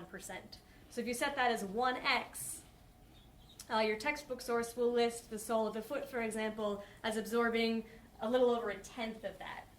Whereas the diagram that was shown in a different textbook has about half of that. So it's clear from both of these that the sole of your foot absorbs less drug than your forearm does. How much less depends a little bit on which source you look at, but it's clear that it's less. And it's fairly close in sort of relative degree of less. So relative to your forearm, of course, the soles of your feet and palms of your hands absorb less, whereas thinner areas of skin like your scalp, forehead, and genitals absorb more. From a little bit more, so between 3 and 5 to 7-fold on the face and scalp, to between 30 and 40 times more in the genital area. So I would follow these numbers as trends rather than absolute signifiers. So when you apply corticosteroids topically, their metabolism by systemic metabolism is fairly insignificant because very little of topically applied corticosteroid actually moves into general circulation, and what does get in is eliminated renally. Okay, so this all applies to topical corticosteroid application, which is the vast majority of use for dermatological therapeutics. But you can also encounter situations where systemic corticosteroid treatment is indicated. And that's typical for very severe types of dermatological reactions, including very widespread contact dermatitis, including things like sort of systemic poison oak, not systemic, but overall poison oak, as well as systemic inflammation caused by a variety of life-threatening conditions. So any time where you have inflammation reactions over a large part of the skin that can then feed back into systemic inflammation, systemic corticoids are typically indicated. And so we'll talk about systemic corticoids actually in your P2 year. I'll be giving that P2 lecture in a few weeks. But one of the common systemic glucocorticoids is prednisone. It's converted from its relatively inactive prednisone form to its prednisolone form by that hydroxylation of the carbon 11 that we saw a couple slides ago. Because you are treating systemically with higher concentrations, there's always a higher risk of adverse effects of steroid use than with topical application. So I want you to keep in mind here that we're looking at this sort of from a very zoomed out perspective. We're going to look at corticosteroids several more times over the course of your didactic year, but this is really just the briefest of introductions that I hope get you familiar with the idea of what corticosteroids are, a little bit of how they work, and a little bit of how we use them on the skin. But you'll address this in much more detail in the coming year. So if you're worried or wondering about, like, to what extent do I have to know everything about corticosteroids right now, know it to the extent that we're discussing it today in class. So the adverse drug effects of corticosteroids for topical use, especially for long-term use, include skin atrophy as well as acne. But for systemic use, the toxic effects can be broader ranging and more severe, including suppression of the hypothalamic pituitary adrenal axis, or the HPA axis. And so the symptoms of that suppression include skin atrophy and striae or stretch mark formation, glucose intolerance, osteoporosis, and cataracts. So part of that is because of what cortisol does endogenously in the body. So you have a very complex and tightly regulated system of overall body homeostasis. And one of those arms of homeostasis is sort of stress level homeostasis.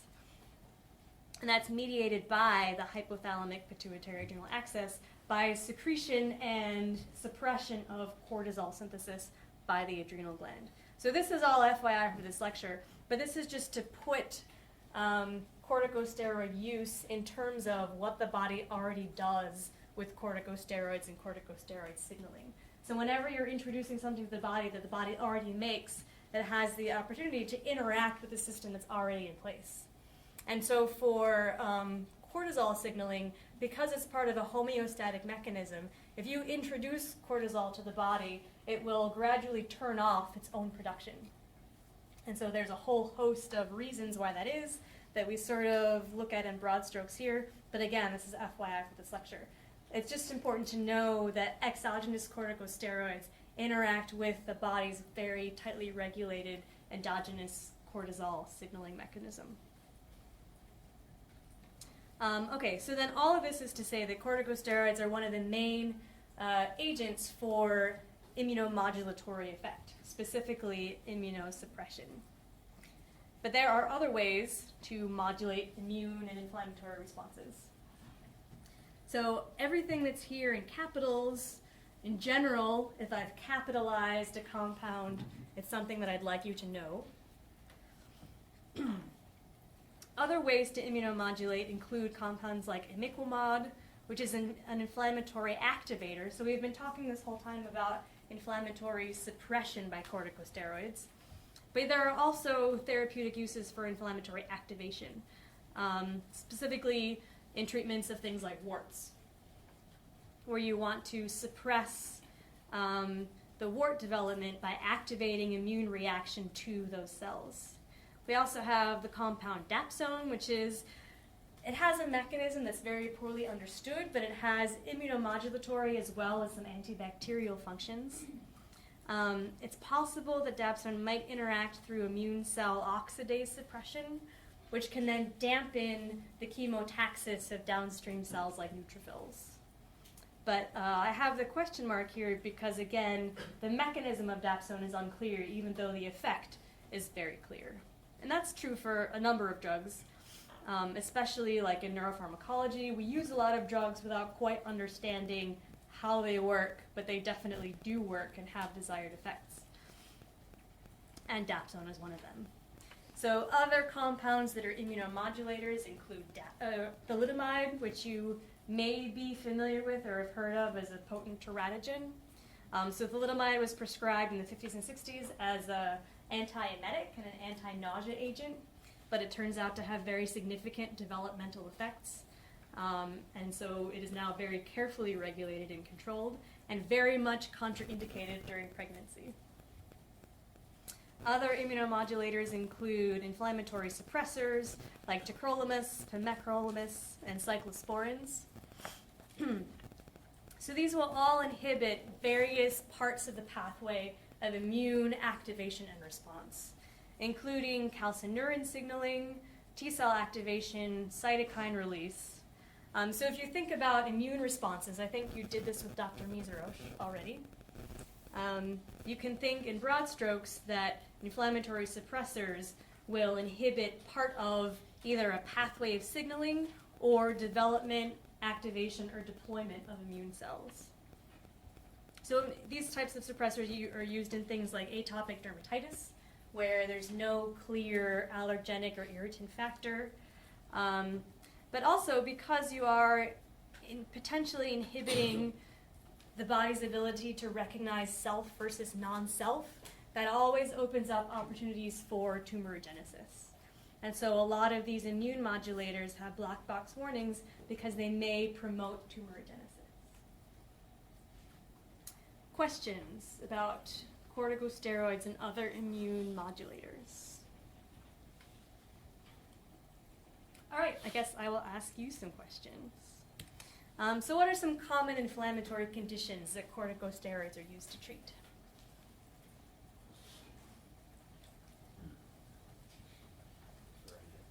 What was that? Pruritus. Pruritus.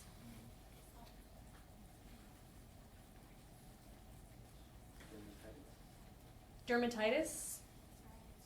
Psoriasis? Yeah, so what's the difference between dermatitis and psoriasis?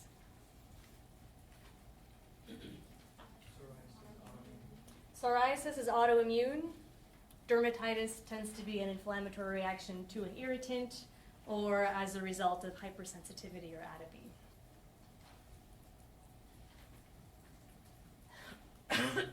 Excuse me.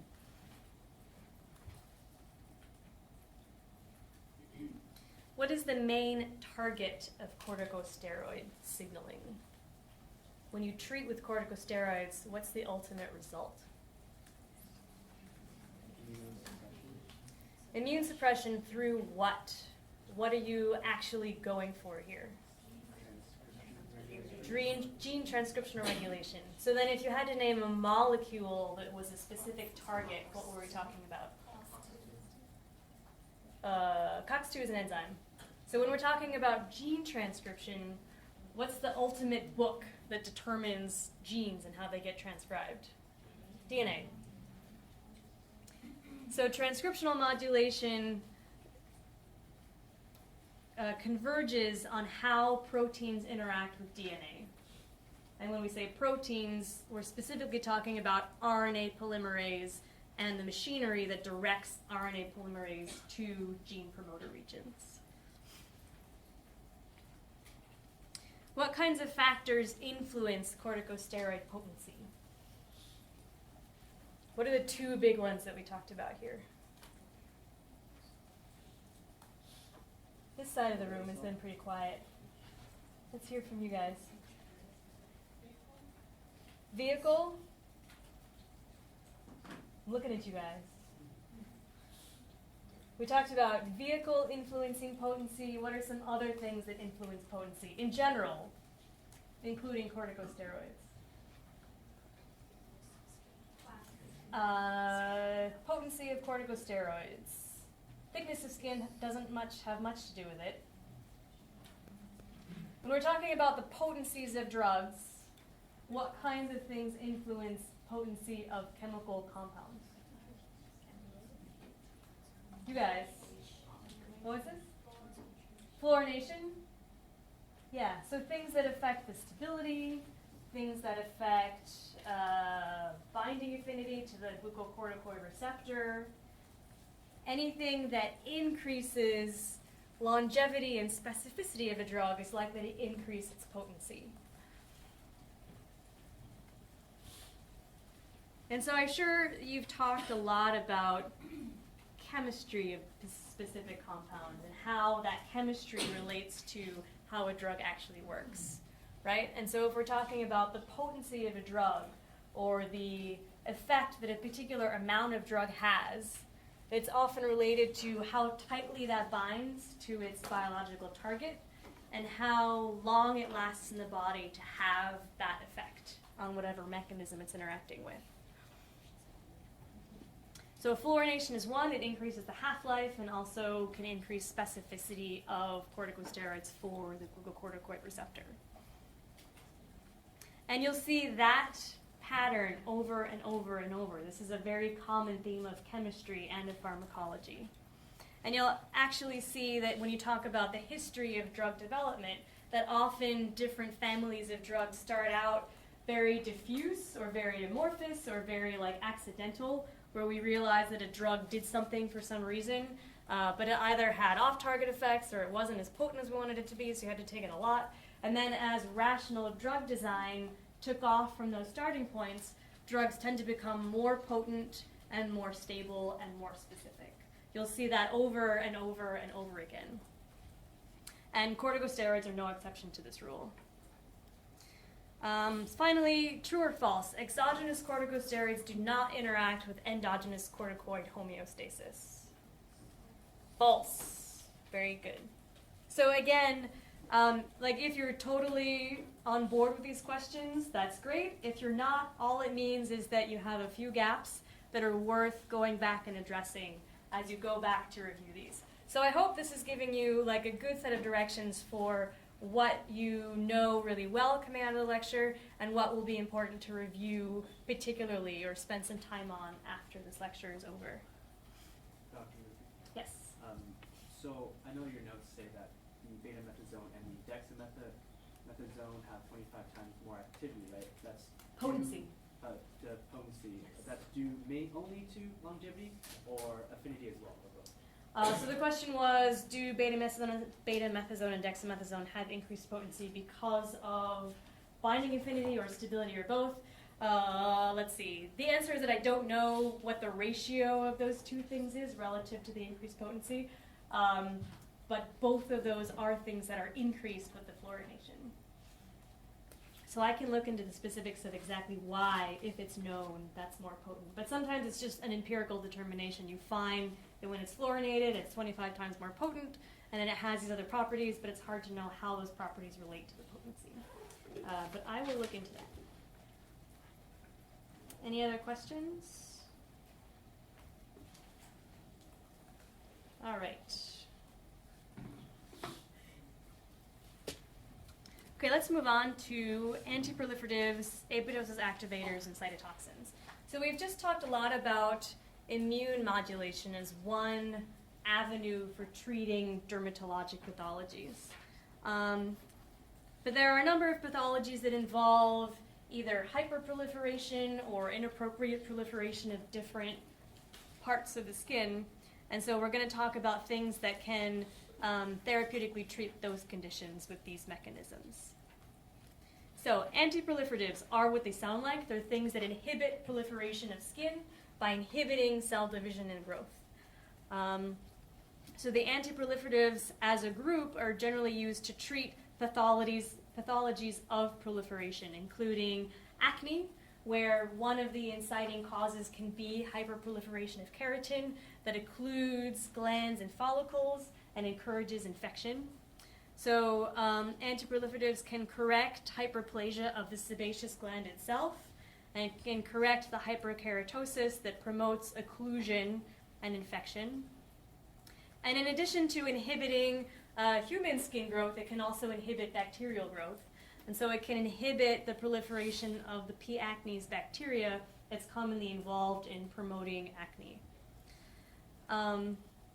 Counterintuitively, antiproliferatives can help to counteract or slow down photoaging. So there are a lot of different mechanisms that all kind of converge together into the aging phenotypes of the skin after a long time of sun exposure. But this is one of those instances where treating with antiproliferatives can help promote skin renewal properties.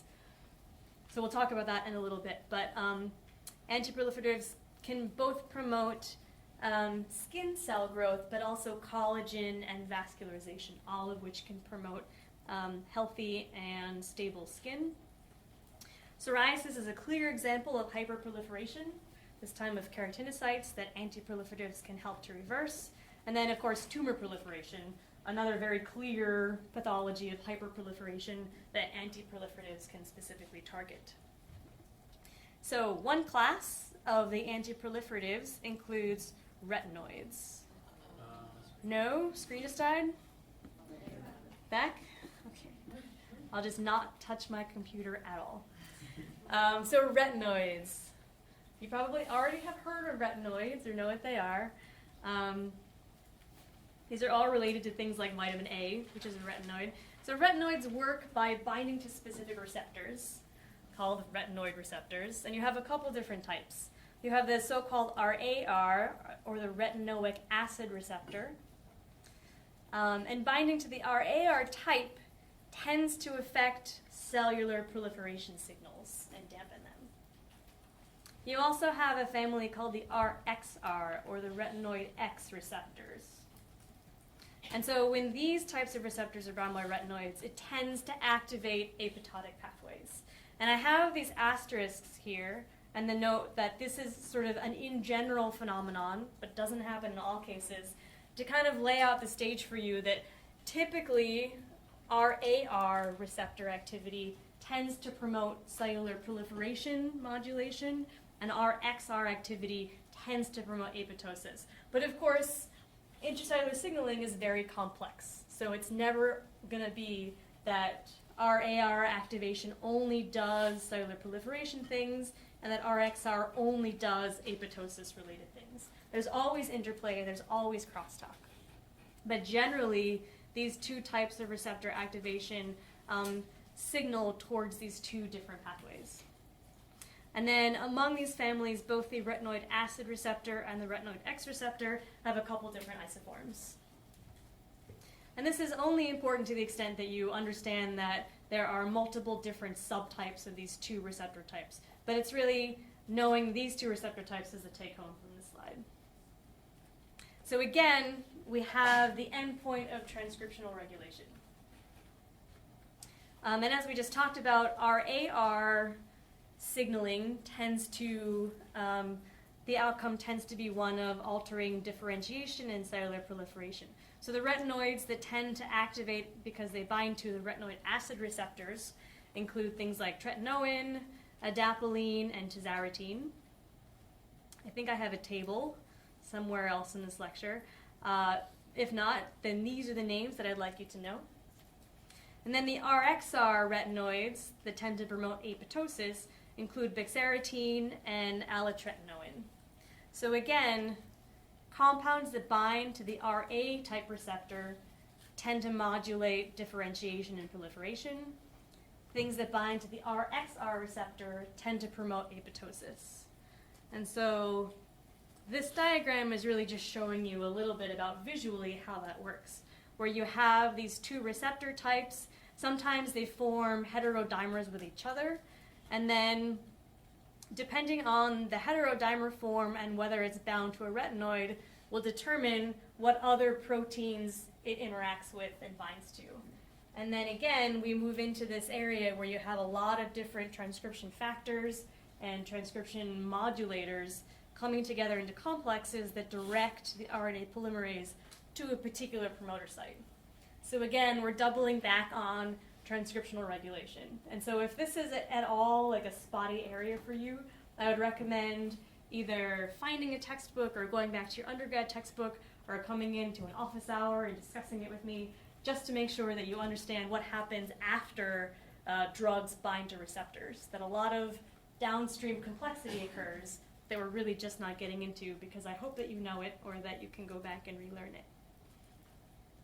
But the take home is that gene transcription gets modified as a result of activators binding to receptors. So let's look at what a retinoid looks like, up close and personal. So this is retinol, also known as vitamin A. So they all have fairly common structures. You have this beta ionone ring, and then you have a number of different multiples of the isoprene unit, which is this here. So retinol happens to have two such units.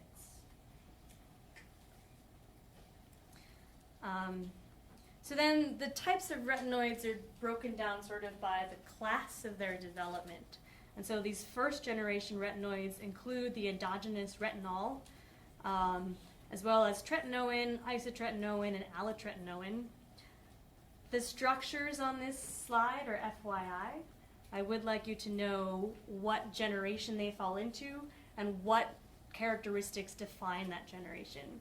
So this first generation tends to have relatively short half-lives. And the reason that they are not necessarily in a lot of current use is because their toxicity and adverse effect profiles tend to be fairly high relative to their therapeutic activity. Whereas the second generation retinoids, following this trend of greater potency with greater safety, tend to have longer half-lives, including acetretin and etretronate. Notice that the etretronate has a very long half-life. This is actually because one of the metabolites has a very long half-life. But this is a pin that we'll come back to in just one second. So then we have the third generation where we have a very highly specific set of compounds for binding to specific targets. And so these includes things like tazarotene, bexarotene, and adapalene. And these have fairly long half-lives. But one of the things to pay particular attention to with retinoids is that retinoic and retinoid acid signaling is heavily involved in embryogenesis and development. So when you interact with an exogenous retinoid, you can severely disrupt embryology, and fetal development. So the retinoids are very potent teratogens, which is much more of a consideration for systemic retinoid use than for topical retinoid use. So for topical use, it's not recommended to use the longer half-life isoforms of retinoids, but for systemic use, it's absolutely contraindicated. Yes, I can repeat it. Yes, so for retinoids, retinoid signaling and these pathways are very fundamental to a lot of basic cellular processes, including development. And so if you are pregnant and using a retinoid, there's a risk that that exogenous retinoid can signal in ways that disrupt the normal developmental programming that's needed by the same types of receptors, which is why retinoids are potent teratogens. And so especially as the half-life of the compound increases, the risk of teratogenicity also increases. So topical use of long-lasting retinoids is not recommended during pregnancy, and it is absolutely contraindicated for systemic use. So the adverse effects of retinoids in topical use, they can sensitize the skin, especially to sunburn and edema. It can cause desquamation, also known as peeling, and it can be irritating. So if any of you have ever used retinol to treat acne or wrinkles, which I don't think is a problem for anybody just yet, then yeah, like you might have, like it's often recommended that you avoid the sun or that you wear sunscreen because it sensitizes the skin to UV damage. But yeah, it can also be irritating. Systemic use can cause symptoms like dry skin and nosebleeds, hair loss. It can be a trigger for irritable bowel syndrome and cause musculoskeletal pain. So this pregnancy category X is now an older category that has turned over in the last couple of years. But X used to describe what was very strongly contraindicated for use during pregnancy, and now this is turned over to a more descriptive set of indicators that we'll talk about in your second year. And again, it's because retinoid signaling controls many aspects of embryology.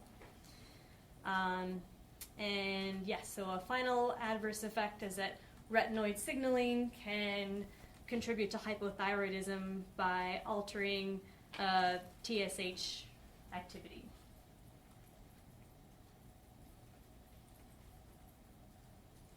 So in the US, for a lot of drugs that are known to be potent teratogens, there's a mechanism that healthcare professionals and pharmacists and anyone who can prescribe these drugs has to go through called the I-Pledge registration. So we're not going to talk about it in great detail here, but it sounds like some of you are familiar with it. But that absolutely applies to systemic retinoids. Okay, so related to retinoids are other vitamin analogs, including vitamin D. So one of the analogs that's used therapeutically is calcipotriene, and this is used to treat psoriasis. So like vitamin D, calcipotriene will bind to the vitamin D receptor, aka the VDR, and again activate transcriptional regulation. So the vitamin D receptor can also dimerize with the retinoid X receptor, the alpha type, and then that interaction will affect transcriptional regulation of downstream genes. So the take home here, I know this is a complicated slide, that's mostly FYI, but what you should draw from this is that vitamin D dependent signaling tends to decrease the production of pro-inflammatory cytokines,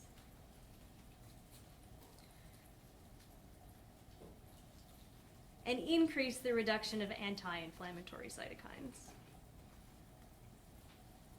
So that's really all you need to take away from this slide. That in general, vitamin D receptor activity dampens cytokine signaling by decreasing inflammatory cytokine production. Question? Will you repeat that, please? Yes. The question was, can I repeat that? And yes, I can.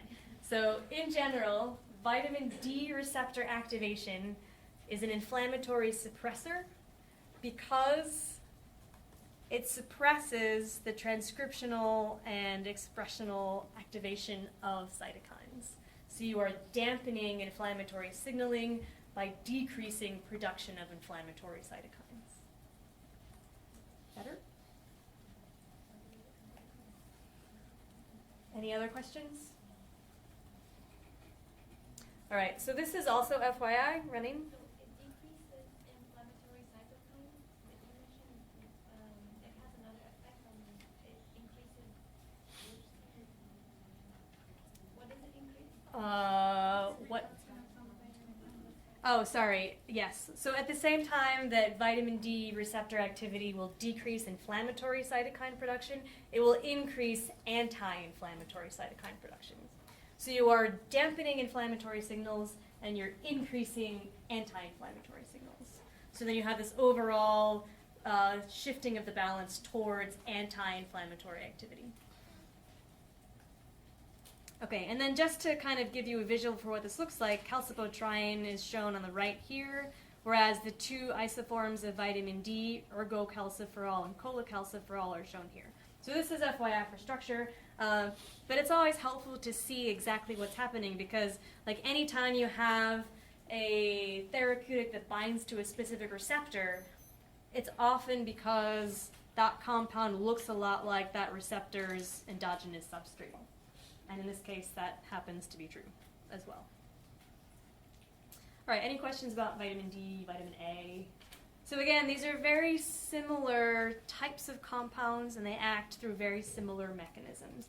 And in fact, the RAR, RXR, and VDR are all very closely similar protein structures as well. All right.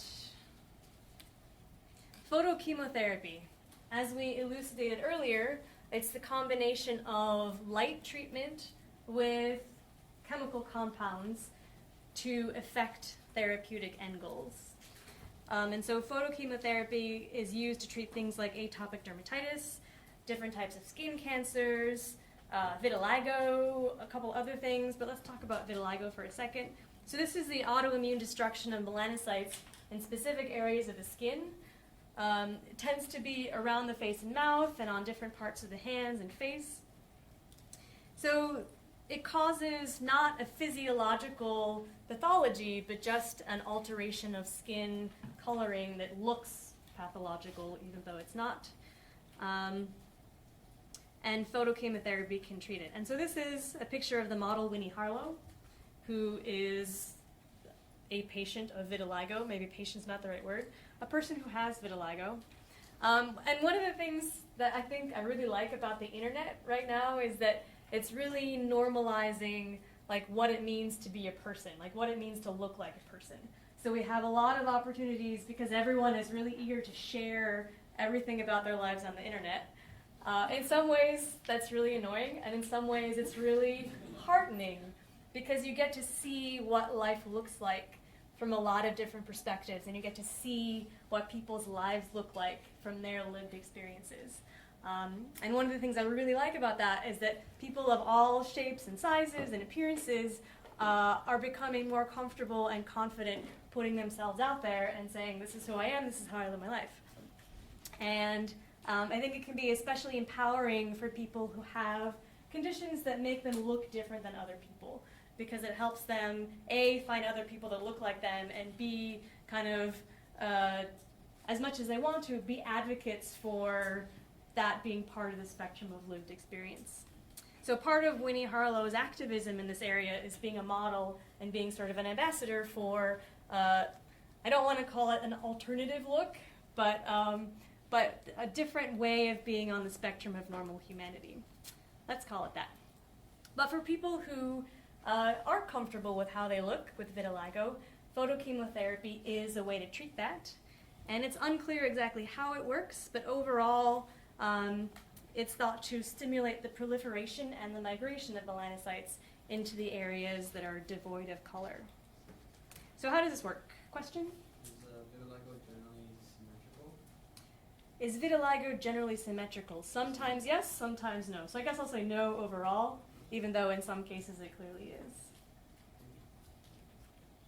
So photochemotherapy is UV light, or light, plus an agent, typically something called a sorolin. So we'll look at those compounds in a second. So the sorolin is taken orally, and so it's a systemically applied xenobiotic. And then the patient's skin is exposed to UV light, specifically in the 320 to 340 nanometer range. So this is UVA. And then what happens is that those two things together interact at the skin surface. So the nice thing about sorolins and photochemotherapy is that the site of activity is at the skin surface, even though the sorolin itself is distributed systemically, because the interaction of light and compound occurs at the skin surface. And that interaction culminates with the sorolin itself intercalating into the DNA, disrupting DNA synthesis, and promoting cell alteration and apoptosis in that way. And so there are two mechanisms for how that does that, and we'll look at that in these following slides. So the first type is that the sorolin itself, so one type of that structure is shown here, will physically conjugate with DNA. And that conjugation specifically is intercalation. And if you don't know what that means, intercalation just means insertion between two planar molecules. So as you might remember, the base pairs of DNA stack up with each other like this. And so a sorolin, or any other flat molecule, can intercalate by inserting itself between those two bases. And that is great for the drug, but really bad for DNA synthesis and replication, because as soon as any sort of protein machinery gets to that site, it doesn't know what to do. And we'll look at that in a second. But what happens here is that the sorolin comes into proximity with DNA by moving into the cell and moving into the nucleus, and then when it's activated by UV light, it will chemically bond to those bases, one on either side, or one above and below, however you want to think about it. And so this makes a cross-linked residue that we can look at in another way, so maybe it will be more clear. But this was my sort of stacked base pair hands. And then you have the intercalating sorolin, and finally the UV light-induced cross-linking. And you can see immediately, or at least I hope immediately, why this is a problem. Because if you think about DNA replication, the two strands have to separate, and then each one has to be acted on by polymerases, helicases, etc., etc. So if you have cross-linked strands, you cannot do any of that stuff. Question? It's covalently bonded? It's yes, covalently bonded. Yeah, so the cross-link is a permanent covalent state.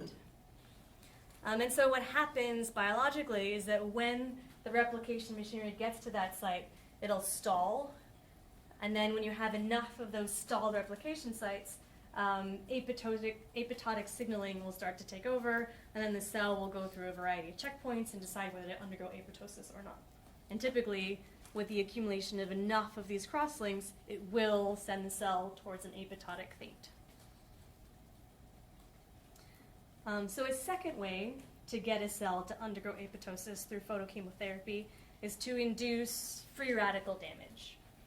And so the second mechanism of sorolin photochemotherapy is to induce free radical production through sensitizing. You sensitize with a sorolin, you hit the skin with UV light, and that UV light will tear dimolecular oxygen into singlet oxygen, which will then react with water to form a variety of reactive oxygen species, including the hydroxyl radical. And as you probably know, free radicals are very damaging to cellular components. And again, we converge on this idea that damage to the cell will induce an apoptotic checkpoint that might send the cell towards an apoptotic fate. So either way, with either type 1 or type 2 photochemotherapeutic reactions, you have damage to cell and cellular material that causes apoptosis. And that apoptosis then promotes turnover of that entire tissue that can promote regeneration and renewal. So the idea here is that you are disturbing a tissue or disturbing that layer of the epidermis and triggering renewal and regenerative pathways that can promote new cell growth in that area. Does that make sense? So it seems a little paradoxical because we're damaging the skin, but that damage is intended to trigger renewal and regrowth. Good? Yes, okay. So then adverse effects of photochemotherapy and phototherapy itself, which is just light treatment, includes amplified responses. So psoralins aren't the only photosensitizing drugs. So if you're taking another photosensitizing drug, it can end up with an overreaction.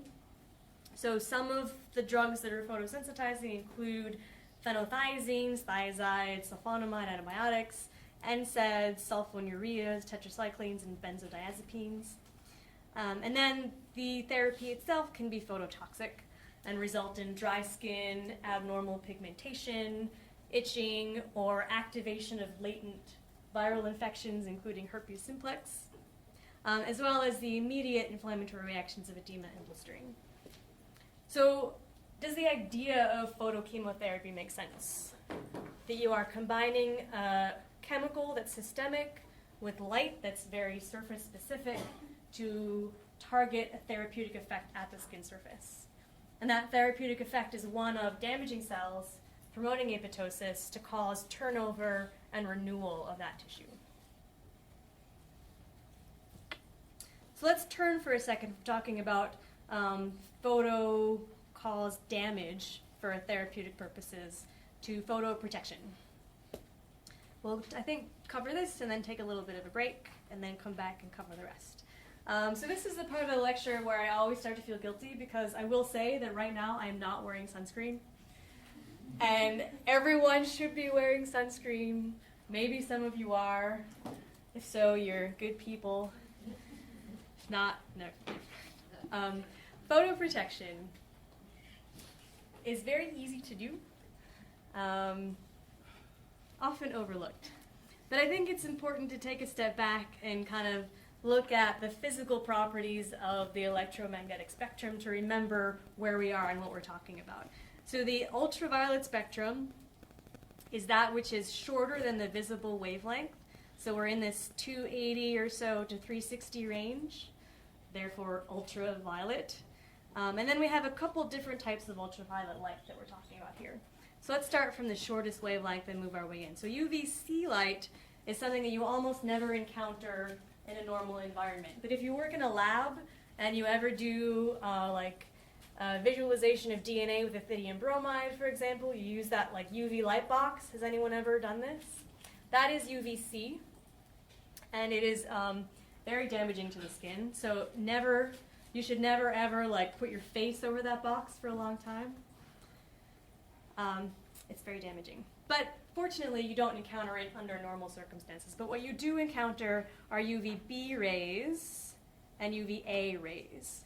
So UVB rays are these shorter wavelength than UVA rays that are primarily responsible for the sunburn phenotype of reddened, inflamed, and edema type skin. So the UVB rays can penetrate into the skin surface, as shown here, whereas the UVA rays, slightly longer wavelength, so they're not really that damaging at the skin surface. However, they are responsible for most of the aging phenotypes that the skin takes over time.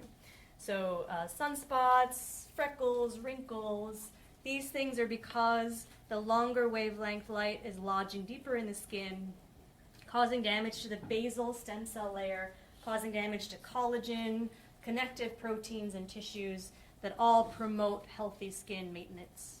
So when you damage those over time, the skin starts to weaken and thin. So there are ways to neutralize UV exposure to the skin, and the easiest way to do that is to have a barrier between the UV light and the skin surface that either scatters that UV light or absorbs it. And so both of those strategies are typically used in most sunscreen formulations. But the two mechanisms are these. You have inorganic filtering, which is very nonspecific. So this is a physical barrier where the compounds physically scatter or reflect the light. So the light doesn't actually change anything about the molecule. It just bounces off. But because the light bounces off, these tend to be the visible things like titanium dioxide or zinc oxide that are like those sort of 60s style nose stripes that lifeguards used to wear. Maybe this is too long ago already. Yes, sunscreen used to be very visible. And we've reformulated it to be more invisible, but the property remains that these are non-specific barriers. So the light hits them and then reflects back. So these tend to cover a wide range of wavelengths because of its non-specific interaction with UV. Whereas organic filtering is different. So these chemicals will actually absorb the light energy, and it'll resonate around the molecule and not enter the skin. But you are physically absorbing or chemically absorbing that light energy. And so the spectrum of activity tends to be a little narrower because the wavelength of the light really matters when it's interacting with a very specific chemical compound. So the difference between inorganic filtering and organic filtering is one of how the light interacts with the compound. And the inorganic filtering is when the light just bounces off. The organic filtering is when the compound itself absorbs the light energy and prevents the UV ray from then penetrating the skin. So that, I hope, is clear. Is it? Because if it's not, I can repeat it. But that's really important. Okay, can I repeat that, the difference? Yeah, so the difference between inorganic filtering and organic filtering is that inorganic filtering is a non-specific reflective interaction, where the light energy coming in simply bounces off titanium dioxide or zinc oxide and is reflected back away from the skin. Whereas organic filtering actually involves absorption of the light energy by that compound. So it's very specific to a particular range of wavelengths. And so instead of reflecting back, that compound absorbs the energy, but either way, the skin then doesn't absorb that light energy. But then for organic filtering, again, the compound itself and the interaction with the light matters and is more specific. So we can look at that in sort of chart form. And so here we can talk about broad spectrum and narrow spectrum sunblocks or sunscreens. And the broad spectrum ones, on the top, zinc oxide and titanium dioxide, are the ones that are inorganic filters. So they cover a wide range of wavelengths because the interaction is nonspecific. So you can see that they have kind of peak absorbances in this blue area here. So zinc oxides is much wider in range than titanium dioxide. But zinc oxide also tends to be more visible. So sunscreens will often use a combination of the two to be like the most protective and also the least visible. And then they can attenuate UV within a wider range. So you have like a peak of activity, and then you have these two tails where there's some attenuation, but it's not as good as in its peak. So other broad spectrum sunblocks include things like avobenzone and miratamate. And then we move into these relatively narrow range organic filters that you can see have a much more selective range of activity. So these are a lot of the PABA derivatives and PABA esters. And because these are organic filters, their peak range is much smaller and their overall range is much smaller. And you can also see that the narrower range sunblocks tend to be more UVB effective, less UVA effective, whereas these broad spectrum ones cover both UVB and UVA ranges. And so when you're looking for a sunscreen, it's now, I think, recommended that you try to find one that is broad spectrum for UVA and UVB. Because initially, like, the point of sunscreen was to protect you from sunburn or the immediate sun-related edema and damage. Whereas now, I think there's a greater focus because we recognize the contribution of light exposure to aging skin. There's now a greater interest in UV block that covers both UVB and UVA ranges. So now the goal for sunblock has shifted away from immediate injury to long-term skin maintenance and health. So you can really see how a sunscreen works if you look at a person applying sunscreen with a UV camera. So this is normal light. This is a person applying sunscreen. That sunscreen is white. If you look at that same activity under UV camera light, it looks like this. So because the sunscreen absorbs the UV light, that looks black. And that's how sunscreen works. So I will say that for about a week after I give this lecture, I wear sunscreen. And then it kind of fades away again until the next year when I give it again. But yeah, so there's a whole video at the link that's here. I guess I quibble a little bit with its definition of non-sun damaged skin is beautiful skin, but I can fully get behind the idea that using a UV filter can help protect skin from UV damage. Okay, so that's photoprotection. We talked about photochemotherapy. So let's circle back and talk about the reasons for photochemotherapy and get back on the cytotoxicity and immunosuppressive function. So if we're talking about ways to damage cells and cause apoptosis in the hope of promoting renewal and regrowth, we can also use other types of cytotoxics. So one of your textbooks said that dapsone was used as a cytotoxic. I'm not actually sure that's true. So I've crossed this out. I've put a question mark here. We know it's an anti-inflammatory. I think I'm just going to leave that there for now. Because it's in a textbook, I'm not sure I believe it, so I will follow up on this. But let's focus then instead on things like methotrexate and DNA modulators. So this is sort of a similar approach to psoralins in UV light, where you are damaging cells in a way that causes them to die to promote renewal and regrowth. So methotrexate is a dihydrofolate reductase inhibitor. We'll talk about that in a second. And it's used in treating psoriasis, Crohn's disease, various types of cancers. It is a potent teratogen, so it is absolutely contraindicated during pregnancy. And then we have a number of different compounds that target DNA metabolism. So DNA synthesis, DNA unwinding, DNA rewinding, including these compounds here. So let's back up a second and talk about dihydrofolate reductase. So you'll see this again when we talk about hemostasis and blood cell production and turnover. So dihydrofolate reductase is a key enzyme right here in, eventually, nucleic acid synthesis. And so dihydrofolate reductase is important for converting dietary folic acid into the folate cycle, and then intermediates from this cycle are used to as backbones for nucleotide biosynthesis. So the take home is that if you don't have this enzyme activity here, you can't use dietary folate as precursors for nucleotide biosynthesis. And of course, if you don't have enough nucleotides, it's hard to synthesize DNA, and therefore dividing cells suffer and can undergo apoptosis. So you're slowing down and inhibiting cell division by blocking off a pathway of substrate utilization.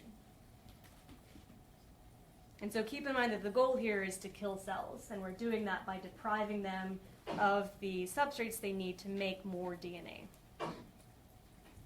Similarly, you can kill dividing cells by disrupting DNA synthesis. So in both these cases, we're targeting DNA, but we're doing it in different ways. In this case, with dihydrofolate reductase inhibitors, we're targeting the substrates they need, the building blocks they need to make more DNA. And in the case of DNA synthesis inhibitors, we're blocking the ability of the machinery to process DNA by pulling it apart, by progressing the polymerase, replication fork. So there are a number of different synthesis inhibitors that I think you'll talk about more in the cancer lectures, but they also have some uses in skin. And so what I'd like you to know from this slide, in this section in particular, is that DNA synthesis inhibitors can be used for dermatological applications. I'm not as interested in you knowing each of these compounds and how they work. Does that make sense? Does that give you a focus? Okay. Excuse me. Okay, any questions before I ask you some questions? All right. What adverse effect of retinoids is crucial for patients, especially women who might become pregnant, to know? What's a very important adverse effect of especially long-acting retinoids? It's a potent teratogen. And I think one of the reasons it's so important for you to take this away is that it's not commonly known.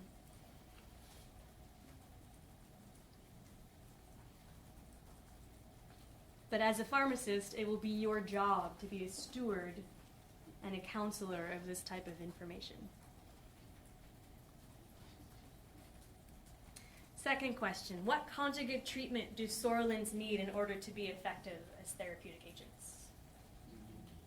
UV light. Specifically, what kind of UV light? UVA, 320 to 340 nanometers.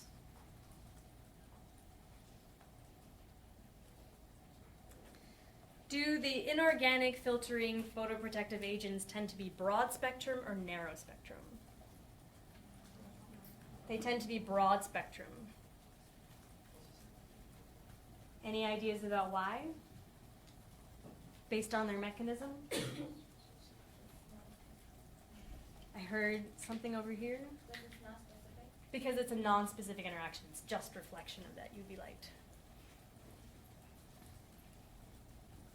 Last question. What common target do the anti-proliferatives that we talked about today share? What's their target in one way or another? Did you say it? DNA. DNA is a common target of a lot of anti-proliferatives, either by blocking off the supply of nucleotide building blocks or by preventing the mechanisms of replication.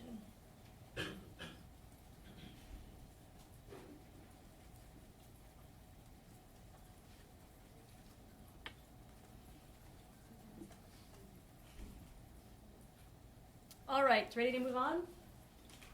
One other minute with these? Can I say the answer? Yes. So the adverse effect of retinoids is crucial for patients to know is that it's a potent teratogen. And so, like, if I were asking you exam questions based on your knowledge of these, I might ask you to jump off from knowing that it's a potent teratogen to asking you why it's a potent teratogen. So if you know and can describe retinoic acid receptor activity, retinoid X receptor activity, and how that's related to fetal development, then you're in really good shape. How about the second one? The second one, what conjugate treatment do psoralins need? The answer is UV light, because we talked about psoralins in conjunction with photochemotherapy, which is the combined use of light and photosensitizing compounds. Any others? Okay. So the last couple sections we'll cover together, antihistamines and antimicrobials. So antihistamines have a role to play both in treating itchy skin or pruritus and in treating overgrowth, particularly warts. So we'll talk about the H1 and H2 type receptors and the role that each one plays in these pathways. So histamines, compounds that mediate itch.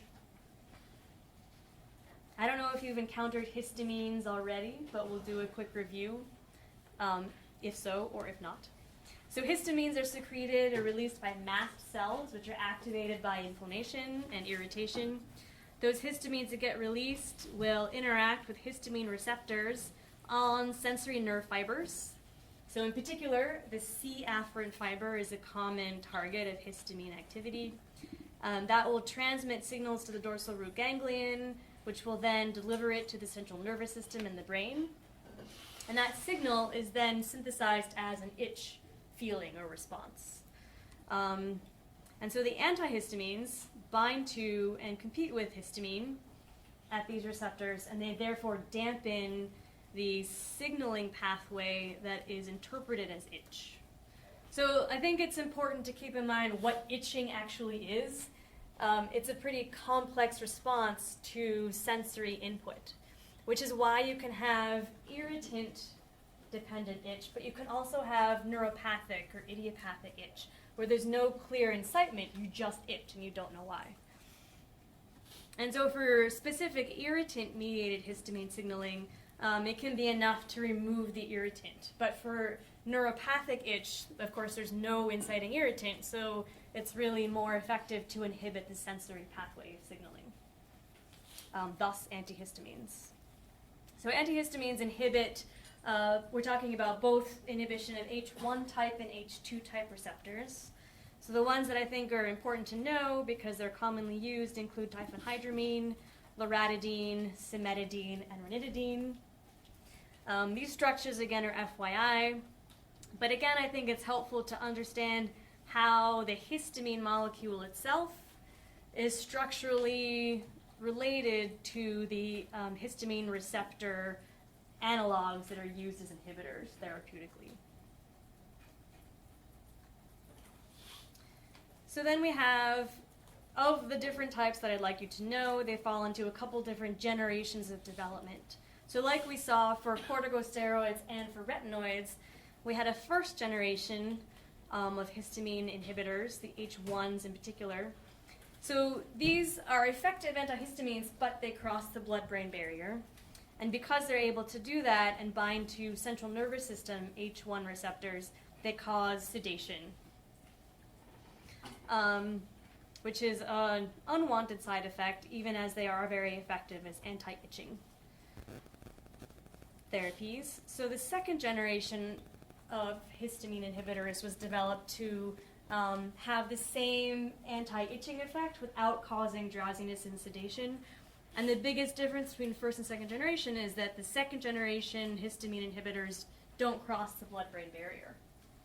So they don't cause nearly as much, if any, sedation, while still being effective because they treat or inhibit histamine signaling at the afferent receptors. They can still inhibit the itching sensation without inhibiting general neural activity. So taken systemically, of course, these are things that are used to treat general allergic responses, but that includes dermatological ones as well. And then you have histamine H2 inhibitors that can block H2-mediated itching, including some of the ones we talked about, but then these have separate activities as immunomodulators, and they're often used to treat warts. So again, when you're focusing on particular names of compounds to study, at least from this lecture, for my questions, study the ones that I've capitalized.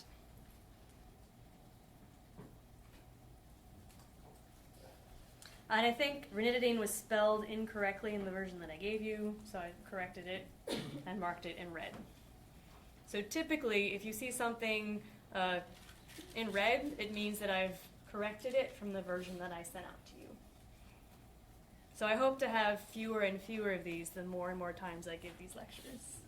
But there's always something that sneaks by. You'll often notice in the literature that is in your textbooks that a lot of names can be misspelled, they'll have extra letters, there are typos. And I think it's frustrating when I do it, for me, but especially when you're looking at literature, because for drug names, the spelling matters, because single letters can mean the difference between one compound and another. So it's really important to get it right, and I apologize when I get it wrong. Okay, so the adverse effects of antihistamines include sedation, mostly. Question? For your last slide, it says famotidine. Is that Pepsid? Is that spelled wrong, or is that how it's spelled? No. Actually, I will check. It should be F-A. Yeah, so I know, so famotidine is an H2 inhibitor, but now I need to check to see if this is actually something or if this is another typo. So I'll get back to you on that one. Okay, so the adverse effects of antihistamines include sedation, particularly for the first generation, not as much for second generation. The biggest difference being whether or not these drugs can cross the blood-brain barrier. Some of these can also interact with CYP3A4 modulators because these are CYP3A4 substrates. And so if you're taking another drug that inhibits CYP3A4 activity, you can have increased concentrations of an H1 inhibitor relative to what is anticipated. Any last questions about antihistamines before our last section? Okay, I guess I'll preface the last section by saying that you cover antibacterials and antibiotics in much greater detail with Dr. McCormick. And so what I'd like to focus on for the dermatology lecture is really what you use them for on the skin, rather than all the names and all the mechanisms of each of the names.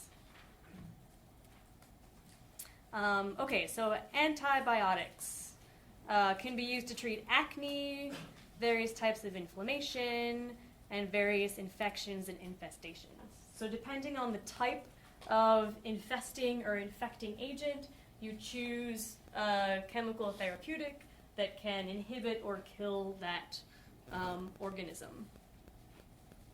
So one of the very common antibiotic therapies is for acne. So acne is kind of the culmination of a lot of different sort of small imbalances that add up. And so there are, like psoriasis that we looked at really early in the lecture, acne can be treated by a combination of different types of drugs. But one of those is antibiotics, and those specifically target the P. acnes bacteria that promotes the acne growth. So these are anaerobic bacteria, they're gram-positive, and they proliferate in the clogged pore that can be caused by hyperproliferation of skin cells that covers up a pore, promotes the anaerobic environment, and allows bacterial growth. So the ways to treat this are either to get rid of that extra skin cell production, and so therefore inhibit the anaerobic environment ability, or by directly targeting the bacteria themselves. So this is FYI, but you'll see acne a lot. Most of us have had it at one point or another. It's a very common skin complaint that a lot of people seek treatment for. So it's very likely that as a practicing pharmacist, you will see this. And again, there are lots of ways and combinations of ways to treat acne depending on its underlying pathology in each patient and in the severity that it manifests in each patient. So treating with antibiotics can help inhibit bacterial growth. Treating with inflammatory modulators can modulate the inflammatory response. Treating with antiproliferatives can inhibit hyperproliferative growth that can promote the anaerobic environments that allow the bacteria to grow. And treating with retinoids and stuff can accomplish these as well. So I think this is a pretty nice summary of how different drug classes together interact to treat the very complex culmination of pathologies that is acne. So some of the common antibiotics used to treat acne include erythromycin and clindamycin, and benzoyl peroxide. So these first three, I would like you to know. You will almost definitely see these in practice. We'll call these bottom four FYI. So everything above the space, no. Everything below the space, FYI. And again, these are topical applications. Erythromycin and clindamycin are also used systemically, as well as tetracycline and a couple others. So the take home here is that depending on the severity, either a topical antibacterial or a systemic antibacterial can be indicated. And depending on the type of antibiotic, which I won't go into because Dr. McCormick will cover it, different antibiotics are indicated for either of these uses. So that's all we're going to say about antibiotics in this lecture. So let's move on in our antimicrobial tour to talk about antifungals. There are a lot of different types of fungi that live on you normally and that you can also get infected with. But by and large, the main mechanism of most of the topical antifungals are inhibiting ergosterol biosynthesis. Does anyone know already what ergosterol is?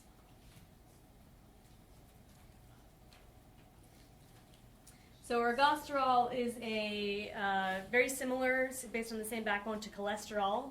You have the same sort of steroid backbone. But ergosterol is one of the main components of the fungal cell wall.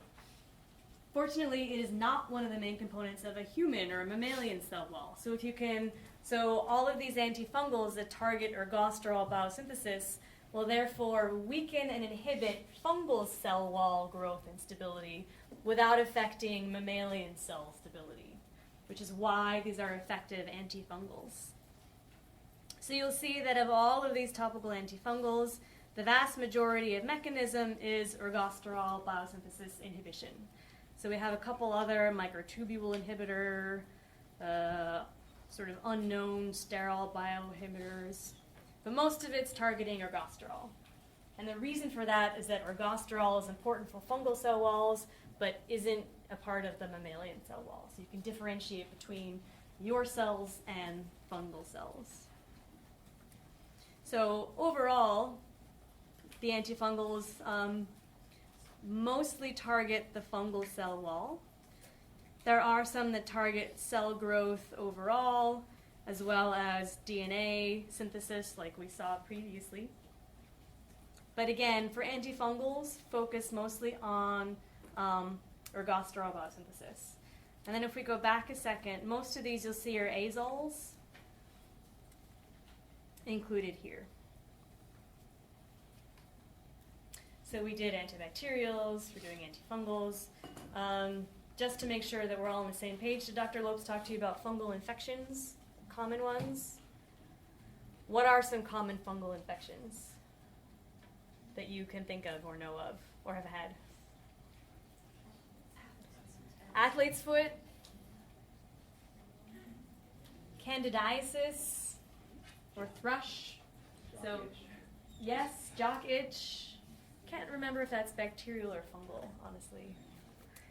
Maybe both. The screen shut down. I'm wiggling the back. No. Yes? Okay, leave it alone.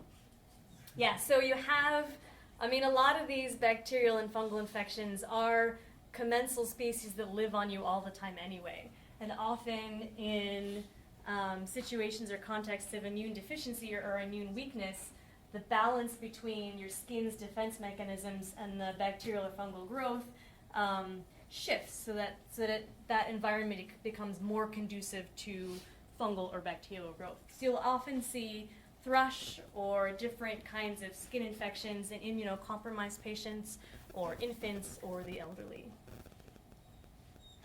But during the sort of onset of the AIDS crisis, one of the first sort of symptoms of the immune deficiency that we now know as HIV/AIDS was like a really high frequency of thrush occurrences that doctors had never seen before. So it's one of sort of like the canary in the coal mine indicators of overall immune malfunction.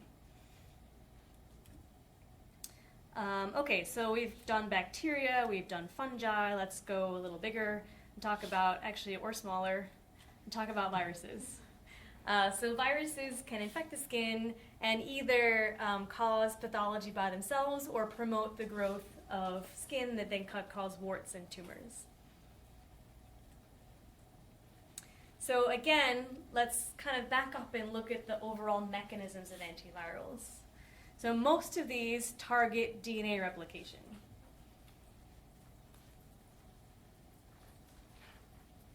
Either by inhibiting DNA replication machinery or mechanics, or by mimicking nucleotide substrates that are unable to be extended, for example, and so they block replication that way.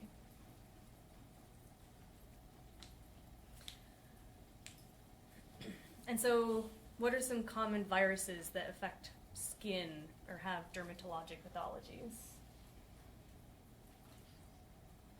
that you know of? Herpes, both type A and type B. Well, so that's herpes simplex that I think we're talking about. There's also herpes zoster, which causes chickenpox, which most of you have probably been vaccinated against. But if you haven't and you've had chickenpox, there's always, of course, the risk that you'll develop shingles later in life. So unlike the herpes simplex virus, which lodges under the skin in those basal cells, the herpes zoster virus lodges in a latent form in the neuron, in the spinal ganglion. right? So when you get a case of shingles, it'll often distribute along one of those dermatomes that we talked about earlier. So you'll have a very characteristic stripe of very irritating, very itchy welts. And so there'll often be like a very stark demarcation of rash and no rash because of the distribution of the herpes zoster along the dermatome, which is when knowing about dermatomes becomes important. Are we still on? Okay. Yes. Okay, let's move on to bigger creatures, insecticides. So if we talked about a major antifungal mechanism being ergosterol biosynthesis, a major antiviral mechanism being attenuating DNA replication, the major theme to take away from insecticides is ion channels. So one of the common lotions or shampoos for like lice and other insect infestations includes lindane, so hexachloride or hexachlorocyclohexane, same thing. This is for topical application only. It targets lice and scabies. And its mechanism is to activate chloride channels within the insect. And so the reason that it's topical is that, of course, that if it's systemic in a mammal or a person, it will activate your central nervous system chloride channels as well, and cause neural repression and then death. So you hope that it does it in the insect without affecting your central nervous system, which is why it's topical only. It also has effects as a GABA receptor inhibitor. So if it does enter systemic circulation, it can have neurotoxic effects. But the whole reason for having ion channels as a common mechanism of insecticides is that these organisms, closer to, like on the spectrum of, viruses to humans, they're closer to the human side. And so they have a more complex physiology and some of the same vulnerabilities, including ion channel homeostasis. And so targeting ion channels is a good way to kill insects by disrupting neural function. So permethrin is another ion channel actor. This time we're talking about sodium channels. So it's a synthetic derivative of a natural compound, pyrethrum, which is isolated from chrysanthemums, or used to be. So this is a sodium channel opener. And most of you, if you remember back to action potentials, you'll remember that sodium channel opening is really important for that initial depolarization that's really rapid and closes really quickly. So if you keep the sodium channel open, you disrupt action potentials, you disrupt neural signaling, and you disrupt physiological function in that way. So that is permethrin. And then finally, we have one called ivermectin, another commonly used insecticide. So this is both an insecticide and an anti-helminth, especially for tropical locations where helminth infections are relatively common.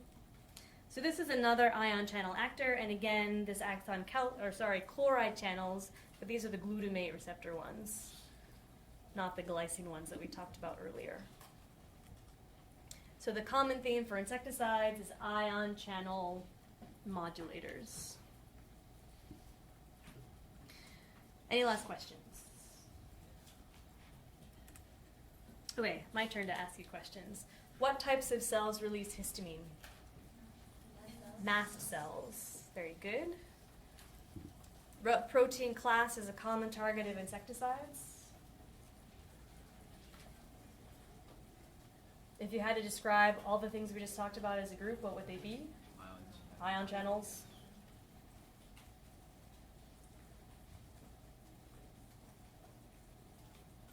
What pathway is a common target of antifungals?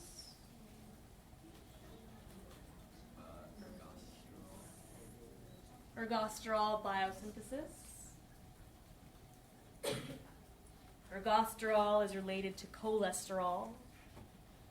So if you already know that cholesterol forms phospholipid membranes or parts of phospholipid membranes, you already have a clue as to what ergosterol does, even if you've never heard the word ergosterol before. It's part of the fungal cell wall membrane.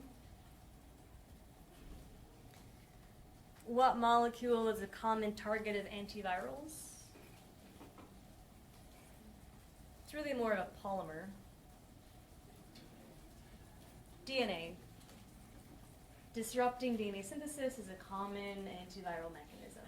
So keep in mind, these aren't the only things by which these antimicrobials act, but these are representative of the common themes of how each of these works.